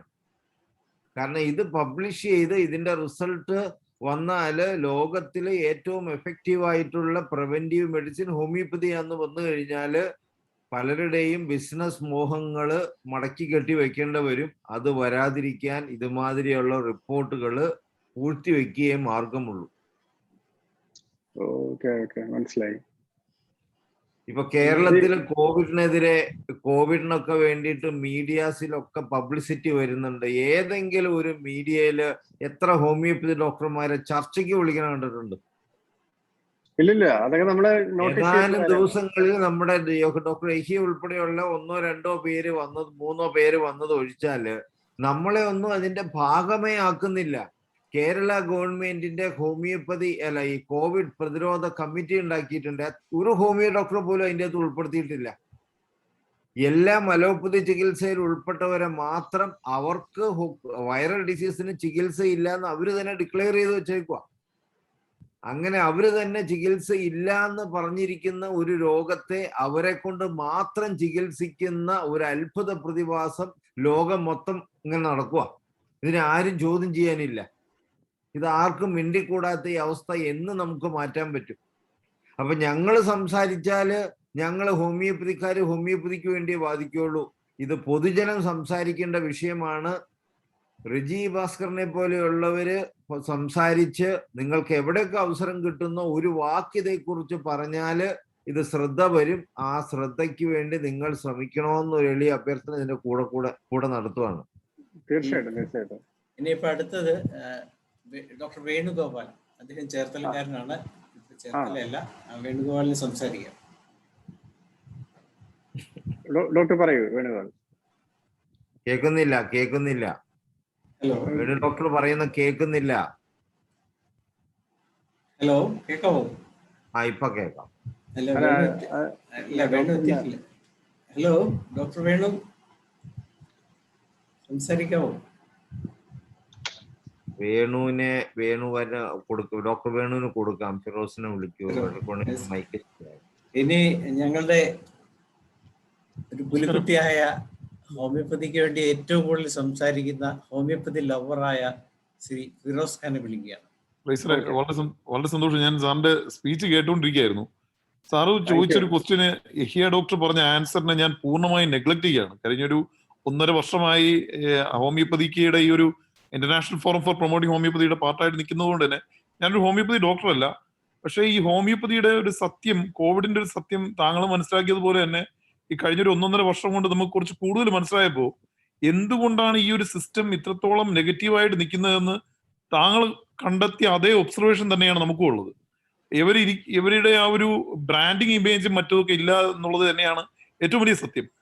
താങ്കൾ കുറച്ചു മുമ്പ് പറഞ്ഞതുപോലെ ഒരു ദിവസത്തേക്ക് 1 ലക്ഷം രൂപ ചാർജ് ചെയ്യുന്ന ഹോസ്പിറ്റൽസിൽ നമ്മുടെ ആൾക്കാർ പോവുകയും എന്നാൽ ഹോമിയോപ്പതി സിസ്റ്റത്തിലേക്ക് പലർക്കും വിശ്വാസമില്ലാതിരിക്കുന്നത് നമ്മൾ കൊടുക്കുന്ന അപ്രോച്ചിന്റെ തെറ്റ് തന്നെയാണ്. അത് 100% താങ്കളുടെ ഒബ്സർവേഷനെ നമ്മളൊക്കെ അടിവരയിടുകയാണ്. സാർ, എനിക്ക് താങ്കളുടെ അടുത്ത് പറയാനുള്ള റിക്വസ്റ്റ് എന്ന് പറയുന്നത്, ലോകത്ത് ഹോമിയോപ്പതി ഏറ്റവും സ്ട്രോങ് ആയി നിൽക്കുന്നത് ഇന്ത്യയിലാണ്. ബാക്കി എല്ലാ സ്ഥലത്തും ഹോമിയോപ്പതി അപ്രൂവ്ഡ് അല്ല. ഈ കഴിഞ്ഞ ദിവസം കോവിഡുമായിട്ട് ബന്ധപ്പെട്ട് ഒരു വളരെ രസകരമായിട്ടുള്ള ഒരു സംഭവം ഉണ്ടായി. ഞാൻ സംസാരിക്കുന്നത് ദുബായിൽ നിന്നാണ്. സൗദി അറേബ്യയില് കോവിഡ് ഹോമിയോപ്പതി അപ്രൂവ്ഡ് അല്ല. കാര്യം ഹോമിയോപ്പതി മെഡിസിൻസിൽ ആൽക്കഹോൾ ഉപയോഗിക്കുന്നു എന്നുള്ളതാണ് അതിന് പറയുന്ന റീസൺ. അപ്പൊ സൗദി അറേബ്യയില് ഹോമിയോപ്പതി അപ്രൂവ്ഡ് അല്ല. സൗദി അറേബ്യയിൽ കഴിഞ്ഞ ദിവസം ഒരു 6 മാസം മുമ്പ് ഒരു ബംഗ്ലാദേശിയായ ഒരാളെ അറസ്റ്റ് ചെയ്യുകയുണ്ടായി. അപ്പൊ അവൻ അറസ്റ്റ് ചെയ്യേണ്ട റീസൺ എന്ന് പറയുന്നത് കോവിഡിന് മെഡിസിൻ ഉണ്ടെന്നും പറഞ്ഞുകൊണ്ട് ഒരു ചാക്കില് മെഡിസിൻ കൊണ്ടുവന്ന് ഇവൻ കൊടുക്കുകയായിരുന്നു. അപ്പൊ അവൻ അറസ്റ്റ് ചെയ്യുകയുണ്ടായി. അത് കോവിഡിന്റെ മെഡിസിൻ ആയിരുന്നു. സംഭവം അത് അന്വേഷിച്ച് വന്നപ്പോഴാണ് അറിയുന്നത് അത് ഹോമിയോപ്പതി മെഡിസിൻ ആയിരുന്നു. ഇവൻ ഒരു 6 മാസം കൊണ്ട് ഇവൻ ചെയ്യുന്ന ഒരു വർക്കായിരുന്നു. കോവിഡിന്റെ മെഡിസിൻ ആയിട്ട് കൊടുക്കുകയായിരുന്നു. ചാക്കിന് കിട്ടിയാണ് കൊടുത്തുകൊണ്ടിരുന്നത്. സാർ, എൻ്റെ ഒരു റിക്വസ്റ്റ് എന്ന് പറയുന്നത്, നമ്മുടെയൊക്കെ വളരെ വലിയൊരു അനുഭവമുണ്ട്. സാറ് PP വിജയന്റെ കാര്യം പറഞ്ഞതുപോലെ കേരളത്തിലാണ് ഈ ഹോമിയോപ്പതി സിസ്റ്റം ഏറ്റവും സ്ട്രോങ് ആയിട്ട് നിൽക്കുന്നത്. കേരളത്തിലെ ഹോമിയോപ്പതി ഡോക്ടേഴ്സ് തന്നെ, നമുക്കറിയാവുന്ന പല ഹോമിയോപ്പതി ഡോക്ടേഴ്സും ഹോമിയോപ്പതി ഡോക്ടറാണെന്ന് പറയാൻ പോലും അവർ ആഗ്രഹിക്കുന്നില്ല. അവർ പലരും LD ക്ലർക്കായിട്ടും മറ്റതുമായിട്ടൊക്കെ പോകുന്നൊരവസ്ഥയാണുള്ളത്. സത്യത്തിൽ ഇത്രയും വലിയൊരു സിസ്റ്റത്തിന്റെ മഹത്വം ഇവർക്ക് പലർക്കും മനസ്സിലായിട്ടില്ല എന്നുള്ളതാണ് നമുക്ക് മനസ്സിലായ ഒരു കാര്യം. ഈ കഴിഞ്ഞൊരു 1.5 വർഷം കൊണ്ട് നമുക്ക് മനസ്സിലായ ഒരു കാര്യം. സാർ, ഈ PP വിജയനെ പോലുള്ള ഇടത്തരം ബിസിനസ് കമ്മ്യൂണിറ്റിയിൽ താങ്കളെപ്പോലുള്ളവർ ഇത് മനസ്സിലാക്കി കൊടുക്കാൻ കഴിഞ്ഞാൽ ഇതൊരു വലിയ ചേഞ്ച് ഹോമിയോപ്പതി സിസ്റ്റത്തിന് ഉണ്ടാവും എന്നുള്ളതിനേക്കാൾ ഉപരി മനുഷ്യ സമുദായത്തിന് ഒരു വലിയ ചേഞ്ച് ഉണ്ടാവും. ഈ ഇടത്തരം ബിസിനസ്സുകാർ, കാര്യം വലിയ വലിയ ബിസിനസ്സുകാരല്ല, വലിയ വലിയ ജെയിൻസ് അല്ല, വലിയ വലിയ ഹോസ്പിറ്റലുകളല്ല ആവശ്യം. പക്ഷെ ഇടത്തരം ബിസിനസ്സുകാർക്ക് ഒരു എന്റർപ്രണർഷിപ്പ് ആവാനുള്ള വലിയൊരു ഓപ്പർച്യൂണിറ്റിയാണ്. വേറൊരു വലിയൊരു ഓപ്പർച്യൂണിറ്റി ഇതിനകത്ത് കാണുന്നതെന്ന് പറയുന്നത്, ഈ കോവിഡ് എന്ന് പറയുന്നത് ഒരു ഫിയർ ഫാക്ടറാണ്. അതുകൊണ്ടാണ് ഇവരുടെ ഈ മെഡിസിൻ, ആർസനിക് ആൽബം എന്ന് പറയുന്ന മെഡിസിൻ എഫക്റ്റ് ആവുന്നത്. പക്ഷേ സാറ് വാക്സിൻ എടുത്തില്ല എന്ന് പറഞ്ഞതുകൊണ്ട് തന്നെയാണ് വളരെ സന്തോഷത്തോടെ പറയാൻ കഴിയുന്നത്, വാക്സിൻ വഴി ഇഞ്ചെക്ട് ചെയ്യുന്നത് പ്യുവർ വൈറസ് ആണ്. അത് ഇഞ്ചെക്ട് ചെയ്ത് കഴിഞ്ഞാൽ ധനേഷ് ഡോക്ടർ കുറച്ചു മുമ്പ് പറഞ്ഞതുപോലെ കോവിഡ് വരാനുള്ള ചാൻസ് വളരെ കൂടുതലാണ്. ഇപ്പോൾ ഒരു പുതിയ റിപ്പോർട്ട് UK നിന്ന് വന്നിരിക്കുന്നത്, നമ്മുടെ ഇന്ത്യയിൽ അവൈലബിൾ ആയിട്ടുള്ള കോവിഷീൽഡ് എന്ന് പറയുന്ന വാക്സിൻ, അതായത് ആസ്ട്രാസെനക്ക അല്ലെങ്കിൽ ഫൈസർ എന്ന് പറയുന്ന വാക്സിനാണ്, ആദ്യത്തെ 3 മാസം മാത്രമേ ഈ ഒരു എഫക്റ്റീവ്നെസ് ഉണ്ടാവുള്ളൂ എന്നും അതിനുശേഷം വളരെ തീവ്രമായ ഗുരുതരമായ ആരോഗ്യ പ്രശ്നങ്ങൾ ഉണ്ടാവുമെന്നാണ് അറിയുന്നത്. അതിന് എഫക്റ്റീവ് ആയിട്ടുള്ള ഒരേ ഒരു മെഡിസിനേ ഉള്ളൂ, ഹോമിയോപ്പതി ആണെന്നാണ് നമുക്കിപ്പോൾ എല്ലാവർക്കും ഇപ്പോൾ മനസ്സിലാകാൻ കഴിഞ്ഞത്. അതുകൊണ്ട് തന്നെ സർ, ഇതിനകത്തൊരു വലിയൊരു ബിസിനസ് ഓപ്പർച്യൂണിറ്റി വരുന്നുണ്ട്. താങ്കളെപ്പോലുള്ള ഒരു പ്രൊഫഷണൽ ഫോട്ടോഗ്രാഫർ എന്നുള്ള നിലയിൽ ഇത് ഇടത്തരം ബിസിനസ്സുകാരിൽ ഇതിന്റെ സന്ദേശം വളരെ റിയലിസ്റ്റിക് ആയിട്ട് എത്തിക്കണം എന്നുള്ളതാണ് എനിക്ക് പറയാനുള്ളത്. തീർച്ചയായിട്ടും. അല്ലെ, ഇത് ഞാൻ ഡോക്ടർ യഹിയനെ ബഹുമാനിച്ചുകൊണ്ടും ആദരിച്ചുകൊണ്ടും തന്നെയാണ് ഞാനിത് പറഞ്ഞത്. കാരണം എന്റെ കാഴ്ചപ്പാടുകൾ, മനുഷ്യൻ കാഴ്ചപ്പാടുകൾ ഡിഫറെന്റ് ആണല്ലോ. ഈ കേരളത്തില് നിങ്ങൾക്ക് മനോരമ എന്ന് പറഞ്ഞാൽ അറിയാത്ത ആരെങ്കിലും ഉണ്ടോ? മനോരമ പത്രം അറിയാത്ത കേരളത്തിൽ ഒരു മനുഷ്യനുണ്ടായില്ല. കേരളത്തിൽ ഏറ്റവും കൂടുതൽ പരസ്യം ചെയ്യുന്നത് മനോരമയാണെന്ന് പറഞ്ഞ് നിങ്ങൾ വിശ്വസിക്കുമോ? മനോരമയ്ക്ക് സ്വന്തമായിട്ട് പത്രമുണ്ട്, സ്വന്തമായിട്ട് ചാനലുണ്ട്, 150ഓളം മാഗസിൻ ഉണ്ട്. നമ്മൾ രാവിലെ എണീറ്റ് വൈകുന്നേരം ഉറങ്ങുന്നതിന് മുമ്പ് മനോരമ എന്ന് പറയുന്ന സാധനം കാണാതെ ജീവിക്കാൻ പറ്റില്ല. അതാണ് അവരുടെ ബിസിനസ് സ്ട്രാറ്റജി. അതെന്ന് അവർ കുറയ്ക്കുന്നു, അന്ന് മാതൃഭൂമി അടിച്ചു കയറും. ഈ നമ്മൾ കേൾക്കുമ്പോൾ നമ്മൾ എത്തിക്സും മോറൽസും ഒക്കെ പറയുമെങ്കിലും ഞാൻ ഈ തമാശയായിട്ട് മാത്രമേ എടുക്കാവുള്ളൂ. ഈ റിസോർട്ടൊക്കെ പണിയുമ്പോൾ ഷൂട്ട് ചെയ്യണ സമയത്ത് നമ്മൾ വിളിക്കും. അപ്പൊ റിസോർട്ട് എല്ലാം പണിത് തീർന്ന് കംപ്ലീറ്റ് കാശും തീർന്നു കഴിയുമ്പോൾ നമ്മൾ ഫോട്ടോഷൂട്ട് വിളിക്കണം. ഞാൻ പെർ ഡേ ഒരു 50 to 1 lakh ചാർജ് ചെയ്യുന്ന ഫോട്ടോഗ്രാഫറാണ്. നമ്മള് അവർക്ക് 10 കോടി മുടക്കി എടുത്ത റിസോർട്ടിന് ലാസ്റ്റ് 1 ലക്ഷം രൂപ മുടക്കാനില്ല. കാരണം എല്ലാ ചെലവും കഴിഞ്ഞിട്ട് അവസാനമാണ് പരസ്യത്തെ കുറിച്ച് അവർ ആലോചിക്കുന്നത്. ഞാനൊരു തമാശക്ക് എംബാരസിങ് ആവുന്ന രീതിയിൽ ഞാൻ പറയും, പോളിസ്റ്ററിന്റെ തുണി വാങ്ങിച്ച് അണ്ടർവെയർ തയ്പ്പിക്കുന്ന പോലെയാണ് നിങ്ങൾ ചെയ്ത ഈ സാധനം പുറത്തറിയണമെങ്കിൽ നിങ്ങളിത് പൊക്കി കാണിക്കണ്ടേ? നിങ്ങളുടെ മാഹാത്മ്യവും നമ്മൾ മൗത്ത് പബ്ലിസിറ്റി കൊണ്ട് കേൾക്കണമെങ്കിൽ ഇനി നിങ്ങൾ പറഞ്ഞ 50 വർഷം തന്നെ എടുക്കും. അതേസമയത്ത് നിങ്ങളിത് ഒരു ബിസിനസ് സ്ട്രാറ്റജിയിൽ ഇത് എന്താ പറയാ, ഞാൻ അതിനൊരു എനിക്ക് 2 മിനിറ്റ് സമയം എടുക്കാൻ പറ്റുമോ? ഇപ്പൊ 10:45. ഓക്കെ, നിങ്ങളെല്ലാവരും, ഞാൻ പരസ്യത്തിന്റെ ഒരു കാര്യമാണ്, നിങ്ങളെല്ലാവരും ഒന്ന് കണ്ണടയ്ക്കും. നിങ്ങളെല്ലാവരും കണ്ണടച്ചിട്ട് നിങ്ങൾ മനോഹരമായൊരു ബീച്ച് മനസ്സിൽ സങ്കല്പിക്കുക. ആ ബീച്ചിനടുത്ത് വളരെ ബ്യൂട്ടിഫുൾ ആയിട്ടുള്ള ഒരു സ്വിമ്മിംഗ് പൂള്, ആ സ്വിമ്മിംഗ് പൂളിനടുത്ത് വളരെ നല്ല ബ്യൂട്ടിഫുൾ ആയിട്ടുള്ള ഒരു വാഗമരം, ആ വാഗമരത്തിലെ പൂക്കൾ കൊണ്ടുണ്ടാക്കിയ ഒരു ഊഞ്ഞാല്, ആ ഊഞ്ഞാലില് ഒരു വെള്ള അർദ്ധനഗ്നയായ ഒരു സ്ത്രീ ഇരുന്ന് ഊഞ്ഞാലാടുന്നു. അവർ ആ ഊഞ്ഞാലിൽ നിന്ന് നേരെ സ്വിമ്മിംഗ് പൂളിലേക്ക് വരുന്നു. അവർ ഉടുത്തിരുന്ന വസ്ത്രം ഊരി മാറ്റുന്നു, വെള്ളത്തിൽ മുങ്ങുന്നു. വെള്ളത്തിൽ നിന്ന് പൊങ്ങിയിട്ട് അവിടെ ഇരിക്കുന്ന ഒരു സോപ്പ് എടുത്ത് നമ്മളുടെ നേരെ നീട്ടി പറയും, എന്റെ മേനി അഴകിന് രാധാ സോപ്പ്. ഈ ഇത്രയും സെക്കൻഡ് കൊണ്ട് നമ്മളെ എല്ലാവരും നിങ്ങളെല്ലാവരും എന്തൊക്കെയോ ചിന്തിച്ചിട്ടുണ്ട്. നമ്മുടെ സബ് കോൺഷ്യസ് മൈൻഡ് അവർ ദൂരേക്ക് കൊണ്ടുപോയി അവസാനം വരുമ്പോൾ ഈ സോപ്പ് ഇട്ട് കുളിച്ചാൽ വെളുക്കുമെന്ന് നമ്മളങ്ങ് വിശ്വസിക്കുകയാണ്. എന്ന് പറഞ്ഞ പോലെ നിങ്ങളുടെ മാഹാത്മ്യം, നിങ്ങളുടെ എഫക്റ്റീവ് മെഡിസിൻ, ഇപ്പൊ നമ്മളുടെ ഈ ഒരു വെബിനാറിന് ഇപ്പൊ 330 webinar, it's a big process. Like അതിന് എത്ര ഗസ്റ്റ് വന്നത് എനിക്ക് അറിയില്ല. അത്രയും പേരിൽ അറിഞ്ഞാലും ഇവർ എത്ര പേരോട് പറയും? ഇപ്പൊ 300 പേര് 300 ദിവസം, നിങ്ങൾ 300, ഇപ്പൊ ഇവിടെ 67 പേരുണ്ട്, 300 × 67 അല്ലെങ്കിൽ 300 × 100 വെച്ചാലും ഒരു 3 ലക്ഷം പേരിൽ. കേരളത്തിൽ 3 കോടി ജനങ്ങളുണ്ട്. ഈ 3 കോടി ജനങ്ങള് ഇത് അറിയണമെങ്കിൽ അത് എന്ത് ചെയ്യണമെന്ന് വളരെ ശക്തമായിട്ട് ആലോചിക്കാതെ നമ്മളുടെ എത്തിക്സിലും മോറൽസിലും നമ്മൾ മുറുകെ പിടിച്ചാൽ, ഇപ്പൊ മറ്റേ അദ്ദേഹം പറഞ്ഞ പോലെ, ഞാൻ പറയുന്ന പോലെ ഒരു ബിസിനസ് സ്ട്രാറ്റജി. കാരണം ഇപ്പൊ ഇപ്പൊ എൻ്റെ ഒരു മേഖലയിലെ കാര്യം ഞാൻ പറയാം. നമ്മള് ഇപ്പം ഒരു വലിയ ആളുടെ ചിന്താഗതി എന്ന് പറഞ്ഞാല്, എന്നെ ഇപ്പൊ ഞാൻ വെഡിങ് വളരെ ചൂസ് ചെയ്യും. ഇപ്പൊ എല്ലാ സെലിബ്രിറ്റി വെഡിങ്ങും, ഇപ്പൊ കൊച്ചൗസേപ്പിന്റെ മോന്റെയും ഗിരിപ്പയുടെ മോന്റെയും എല്ലാ വെഡിങ് ഞാൻ എടുത്ത ആളാണ്. പക്ഷെ ഡോക്ടർ തനേഷിന്റെ മോളുടെ വെഡിങ് എടുക്കണമെങ്കിൽ സത്യത്തില് അദ്ദേഹം അതുള്ള സ്നേഹവും ആദരവും കൊണ്ട് മാത്രമാണ് ഞാൻ മുഹമ്മയിൽ വന്നത്. അദ്ദേഹത്തിന് സന്തോഷവും എന്നെ കൊണ്ടുവന്നതിലുള്ള ഒരു അഭിമാനം ഉണ്ടെന്നുള്ളത് അദ്ദേഹത്തിന്റെ എല്ലാ വാക്കുകളിലും എനിക്കറിയാം. അപ്പൊ എന്തുകൊണ്ടാണ് എന്നെ പ്രൗഡായിട്ട് കൊണ്ടുവരാൻ പറ്റുന്നത്? ഞാൻ വളർന്നത് കൊണ്ടാണ്. ഇപ്പൊ ഞാൻ ഇവിടുത്തെ എറണാകുളത്തെ ഇപ്പൊ ഒരു ബിസിനസ് സ്ട്രാറ്റജി പറയാം. എറണാകുളത്തുള്ള ഒരു പൈസക്കാരനും എറണാകുളത്ത് നിന്ന് തുണി വാങ്ങിക്കത്തില്ല. അവർ ബാംഗ്ലൂർ പോകും. ബാംഗ്ലൂരുള്ള റിച്ച് ആൾക്കാർ ബോംബെക്ക് പോകും, ബോംബെയിലുള്ള ഒരു ദുബൈയിൽ പോകും, ദുബൈയിലുള്ള ഒരു പാരീസിൽ പോകും. This circle is happening like that. നമ്മള് ഞാൻ ചോദിക്കുന്ന, ഒരു ഭയങ്കര പൈസക്കാരൻ അവൻ എന്താ ചെയ്യണം എന്ന് പറഞ്ഞാല്, അവനെ ആസ്റ്റർ മെഡിസിറ്റി പോയാലാണ് അവന്റെ സ്റ്റാറ്റസ് കൂടെ നോക്കണത്. അല്ലാതെ അവൻ ഇവിടുത്തെ ഒരു ലക്ഷ്മി ഹോസ്പിറ്റലിൽ അവൻ പോകത്തില്ല. ഇത് മനുഷ്യന്റെ ദുരഭിമാനം എന്ന് തന്നെ പറയണ. ആ ദുരഭിമാനത്തിന് നിങ്ങളാണ് ബലിയാടാവുന്നത്. അതുകൊണ്ട് നമ്മള് ഇതിനെതിരെ ഫൈറ്റ് ചെയ്യാൻ ഇങ്ങനെ പരസ്യം, നിങ്ങളുടെ ഈ വലിയ നന്മ ലോകത്തെ അറിയിക്കാൻ വലിയ വലിയ പ്ലാറ്റ്ഫോമുകൾ ഉണ്ടാക്കണമെന്നാണ് എൻ്റെ അഭിപ്രായം. അതിനെന്ത് വേണമെന്നുള്ളത് വളരെ ബുദ്ധിയുള്ള, എന്നേക്കാളും ബ്രില്യൻ്റ് ആയിട്ടുള്ള, ടെക്നിക്കലി നോളജ് ഉള്ള, എങ്ങനെ ഇപ്പൊ നമ്മൾ ഈ ഇന്ത്യയില് നമ്മൾ വേറെ ആരെ എക്സാമ്പിൾ ആയിട്ട് എടുക്കണ്ട, മിസ്റ്റർ നരേന്ദ്രമോദിനെ മാത്രം എടുത്താൽ മതി. ബിസിനസ് സ്ട്രാറ്റജിയാണ്. MBA കൊണ്ട് പ്രധാനമന്ത്രിയായ മനുഷ്യൻ, അദ്ദേഹം ലോകം മുഴുവൻ അറിയപ്പെടുന്ന ഏറ്റവും ശക്തനായ പ്രധാനമന്ത്രിയായിട്ട് ഇപ്പോഴും അറിയപ്പെടുന്നതിന്റെ കാരണം പറഞ്ഞാൽ മാർക്കറ്റിംഗ് സ്ട്രാറ്റജിയാണ്. അപ്പൊ അതുകൊണ്ട് മാർക്കറ്റ് ചെയ്യുന്നത് ഒരു തെറ്റായിട്ടോ അല്ല നിങ്ങളുടെ എത്തിക്സിന്റെ മോറൽസിനെയും വേറൊരു രീതിയിൽ ചിന്തിക്കുക പോലും വേണ്ടെന്നാണ് എൻ്റെ ഒരു എളിയ അഭിപ്രായം.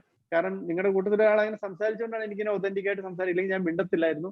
ഞാൻ ഡോക്ടർ യഹിയ പറഞ്ഞതിനോട് 100% യോജിച്ചുകൊണ്ട് തന്നെയാണ് പറയുന്നത്. നിങ്ങൾ വളരാൻ വേണ്ടിയാണ് ഞാൻ പറയുന്നത്. കാരണം നിങ്ങൾ വളർന്നാലും ഇല്ലെങ്കിൽ എനിക്കൊന്നുമില്ല. പക്ഷെ നിങ്ങൾ എന്റെ വാക്കുകൾ കേട്ട് എന്തെങ്കിലും ഒരു ഇമ്പ്രൂവ്മെന്റ് നിങ്ങളുടെ കാര്യത്തിൽ, ഇപ്പൊ എന്റെ വാക്ക് കേട്ട് നിങ്ങളുടെ വെബ് ക്യാം നിങ്ങൾ നന്നാക്കുമെന്ന് എനിക്കറിയാം.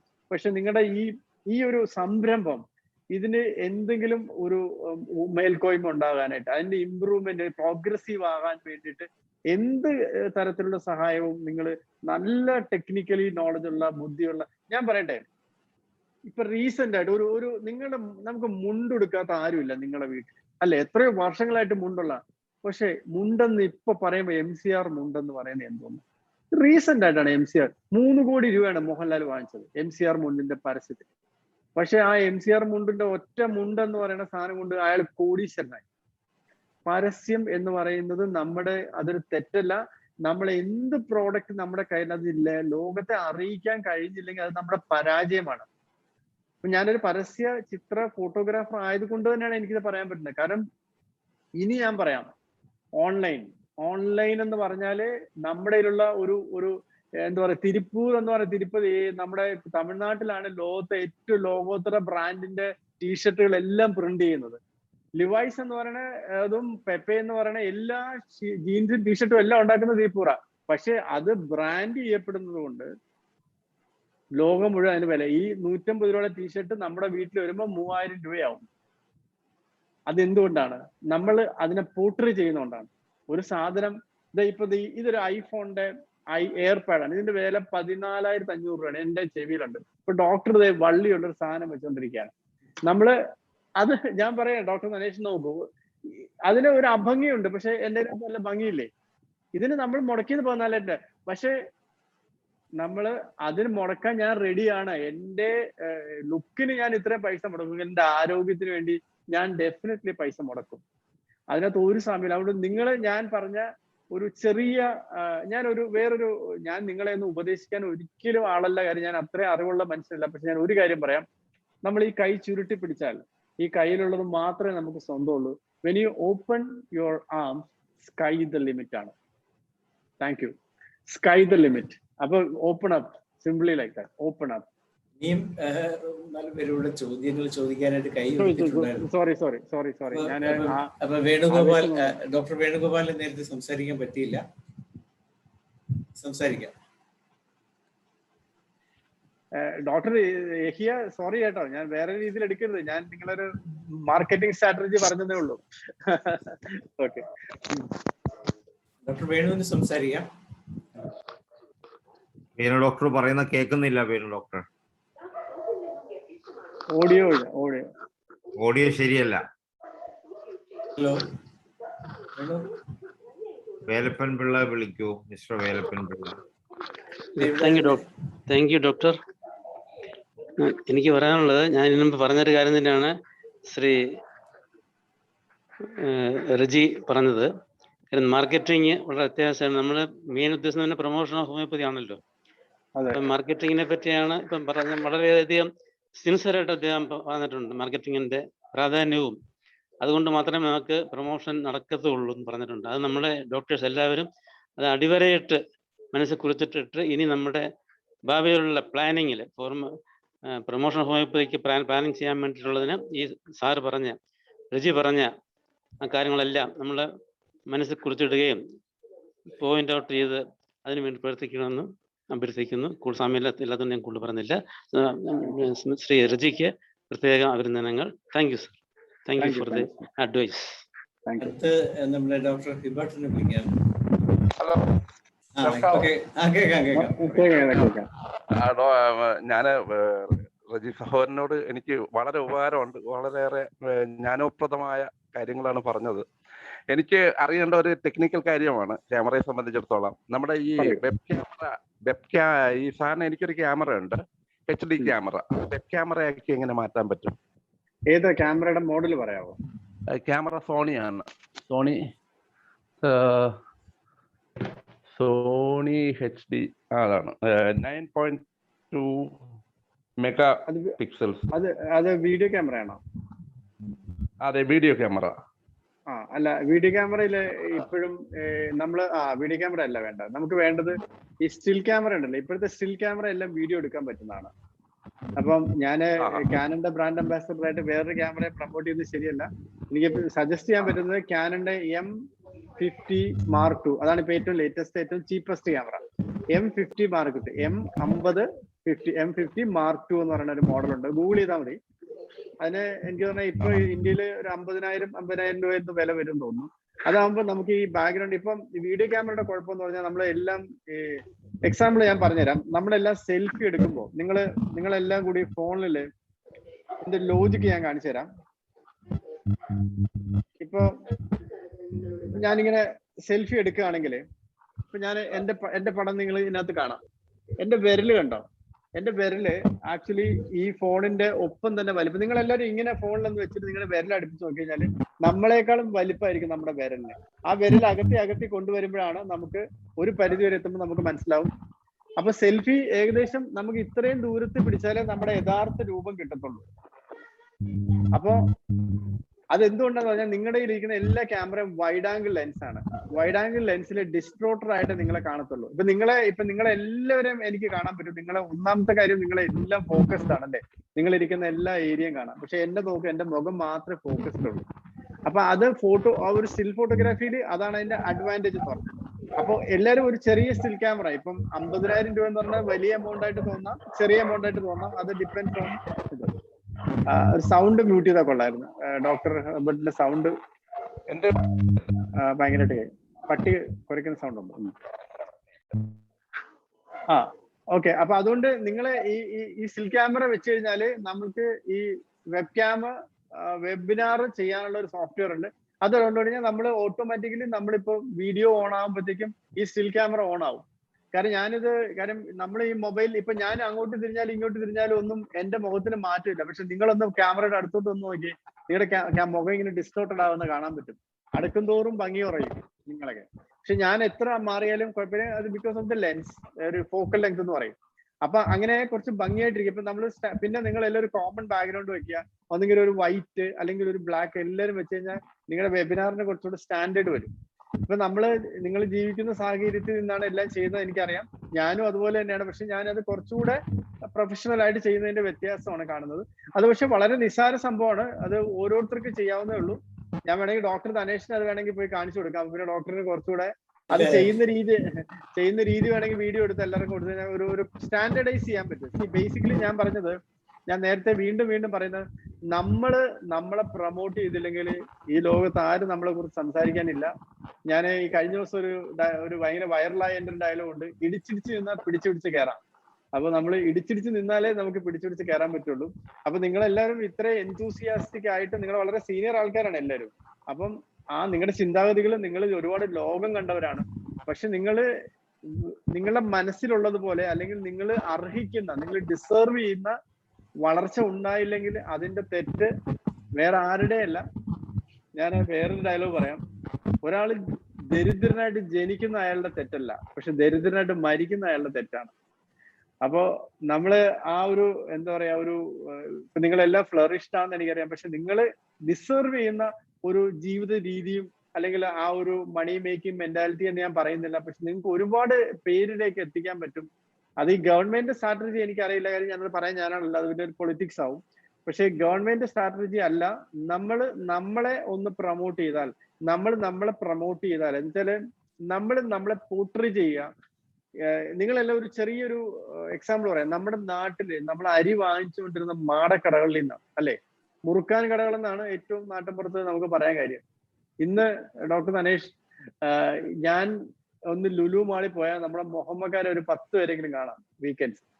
ഈ മുഹമ്മയിലുള്ള ആൾക്കാർ വരും എറണാകുളത്ത് ലുലു മാളിൽ വന്നിട്ടാണ് സാധനങ്ങൾ വാങ്ങിക്കുന്നത്. അവിടുത്തെ ഹൈപ്പർ മാർക്കറ്റിലെ തിരക്ക് എന്റെ ജീവിതത്തിൽ ഞാൻ ഒരു സ്ഥലത്തും കണ്ടിട്ടില്ല.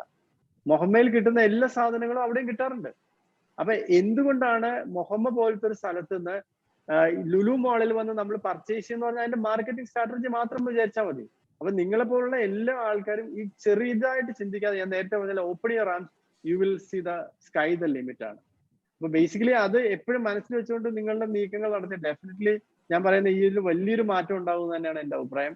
അതിനെക്കുറിച്ച് ചിന്തിക്കുക, അതിനെന്താ ചെയ്യേണ്ടെന്നുള്ളത് നമുക്ക് എന്താ പറയാ, കുറച്ചുകൂടെ മാർക്കറ്റിംഗ് സ്ട്രാറ്റജി അറിയാവുന്ന ആൾക്കാരോട്ട് ആലോചിച്ച് കഴിഞ്ഞാൽ വളരെ നല്ലൊരു റിസൾട്ട് കിട്ടുമെന്നുള്ളതിനകത്ത് ഒരു സംശയമില്ലെന്നാണ് എന്റെ അഭിപ്രായം. Thank you so much. എന്തായാലും ഏകദേശം നമ്മളിപ്പോ അരമണിക്കൂർ മുന്നോട്ട് പോയിരിക്കുന്നത്. അല്ല, ഇനി ആർക്കെങ്കിലും ചോദ്യം ചോദിക്കാനുണ്ടെങ്കിൽ ഹാൻഡ് റൈസ് ചെയ്യാം. ശ്രീ റെജി റെഡിയാണ്. വേണു റെഡിയാണോ? ഡോക്ടർ വേണു? ഡോക്ടർ രഞ്ജി വന്നിട്ടുണ്ട്. നമസ്കാരം. ഡോക്ടർ രഞ്ജി സംസാരിക്കും. കേൾക്കാവോ? കേൾക്കാം. ഓക്കെ, ഞാൻ തൽക്കാലം എന്റെ വീഡിയോ ഞാൻ ഓൺ ആക്കുന്നില്ല. പിന്നെ ഞാൻ 1-2 കാര്യങ്ങൾ പറയാം. എന്തായാലും വളരെ നല്ലൊരു സെഷൻ ആയിരുന്നു ഇത്. കാരണം ഒരു ഫോട്ടോഗ്രാഫിയിൽ പാഷനുള്ള ഒരാളെന്ന നിലയിൽ എനിക്ക് വളരെയധികം ഇഷ്ടപ്പെട്ടു ഇത്. ഞാൻ വേറൊരു കാര്യം പറയാനാണ് ഇപ്പോൾ വന്നത്.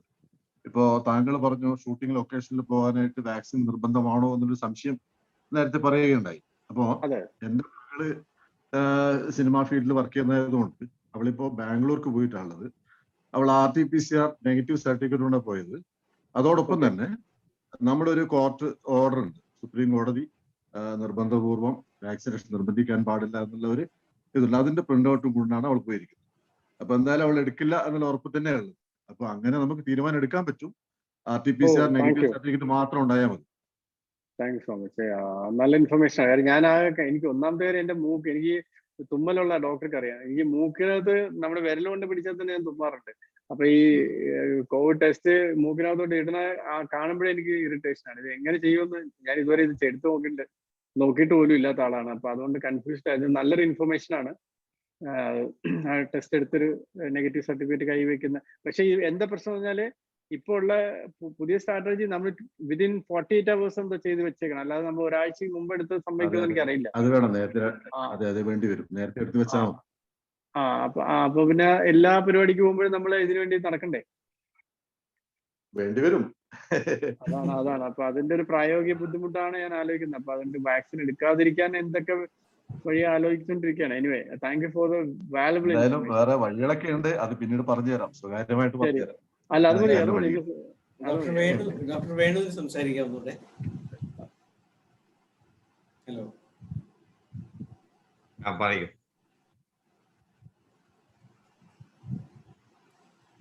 വേണു കന്യാകുമാരിയിലാണ്. അവിടെ റേഞ്ച് കുറവുണ്ടോ? കിട്ടുന്നുണ്ടോ? ഇന്ന് സാധാരണ വരുന്നതാണ്, പക്ഷെ ഇന്ന് എന്തുകൊണ്ടോ കിട്ടുന്നില്ല. അതാണ്. അല്ല, അത് പിന്നെ നെറ്റ്വർക്ക് ഇഷ്യൂസ് ഭയങ്കരമായിട്ട്. കാര്യം ഇപ്പൊ അതിൽ ക്ലബ് ഹൗസ് എന്ന് പറയുന്നത് ഒരു പ്ലാറ്റ്ഫോം വന്നതോടുകൂടി ഒരുപാട് പേര് വെബിനാറിൽ നിന്ന് മാറി ക്ലബ് ഹൗസിലേക്ക് ചേക്കേറിയിട്ടുണ്ട്.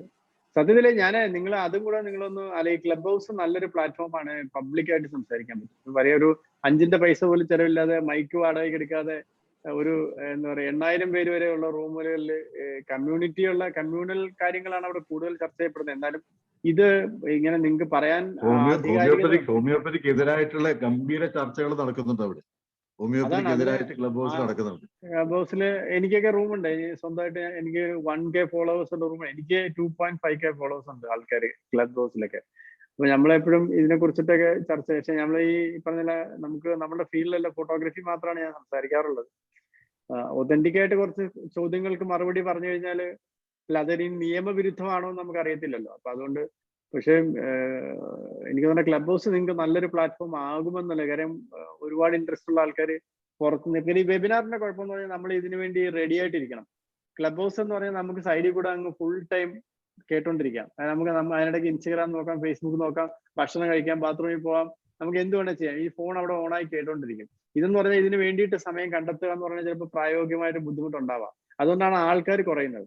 ഇപ്പൊ നിങ്ങൾ ഇത്രയും വലിയ ആൾക്കാർ ഇരുന്നിട്ട് ഒരു ക്ലബ് ഹൗസിൽ സംസാരിക്കുകയാണെങ്കിൽ എനിക്ക് തോന്നുന്ന ഒരു 100-300 പേര് എന്തായാലും കാണും. ഇത് എന്റെ ഒരു ചെറിയ അഭിപ്രായമാണ്. നമ്മുടെ മുഹമ്മയിലെ ബാബു ഡോക്ടർ ഉണ്ട്, ജയചന്ദ്രൻ ബാബു ഡോക്ടർ. കാണാൻ സംസാരിക്കാം.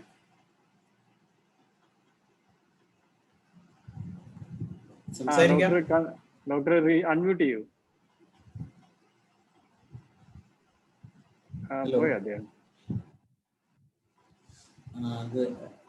ഡോക്ടർക്ക് സംസാരിക്കാം. Babu doctor hello. ആയില്ല, പോയി. ഉണ്ട്, പുള്ളി അൺമ്യൂട്ട് ചെയ്യാൻ പറ. അൺമ്യൂട്ട് ചെയ്യൂ. ഡോക്ടർ അൺമ്യൂട്ട് ചെയ്യാൻ പറ്റും. ഹലോ,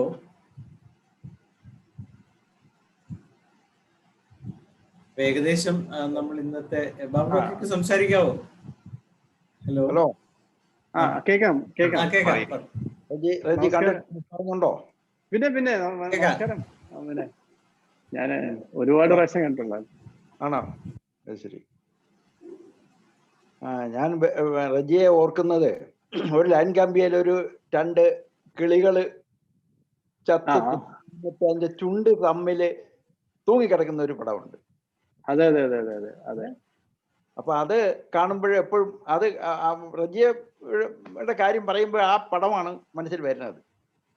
ഓ ഓക്കെ, ഞാൻ ആ പടം വേണമെന്ന് കാണിച്ചു തരാം. ഒരു മിനിറ്റ്. പ്രാണൻ പോയിട്ടും പിരിയാത്ത പ്രണയം എന്ന് പറഞ്ഞ പടം ഞാൻ വേണം. പേപ്പറിൽ വന്നപ്പോഴേ അതൊരു വലിയ പേരായിരുന്നു. അതെ അതെ, ഒരു മിനിറ്റ് ഞാനൊന്ന് നോക്കട്ടെ. കാണാൻ പറ്റുന്നുണ്ടോ? ആ അതെ അതെ, പ്രാണൻ പോയിട്ടും പിരിയാത്ത പ്രണയം എന്ന് പറയുന്നത് ഇതെങ്ങനെ ആസ് എ ഫോട്ടോഗ്രാഫർ നമുക്ക് ഒരുപാട് അവാർഡ് കിട്ടി തന്നത്. അതെ അതെ അതെ, ഒത്തിരി പേരുണ്ടാക്കി തന്ന ഒരു പടമാണ്.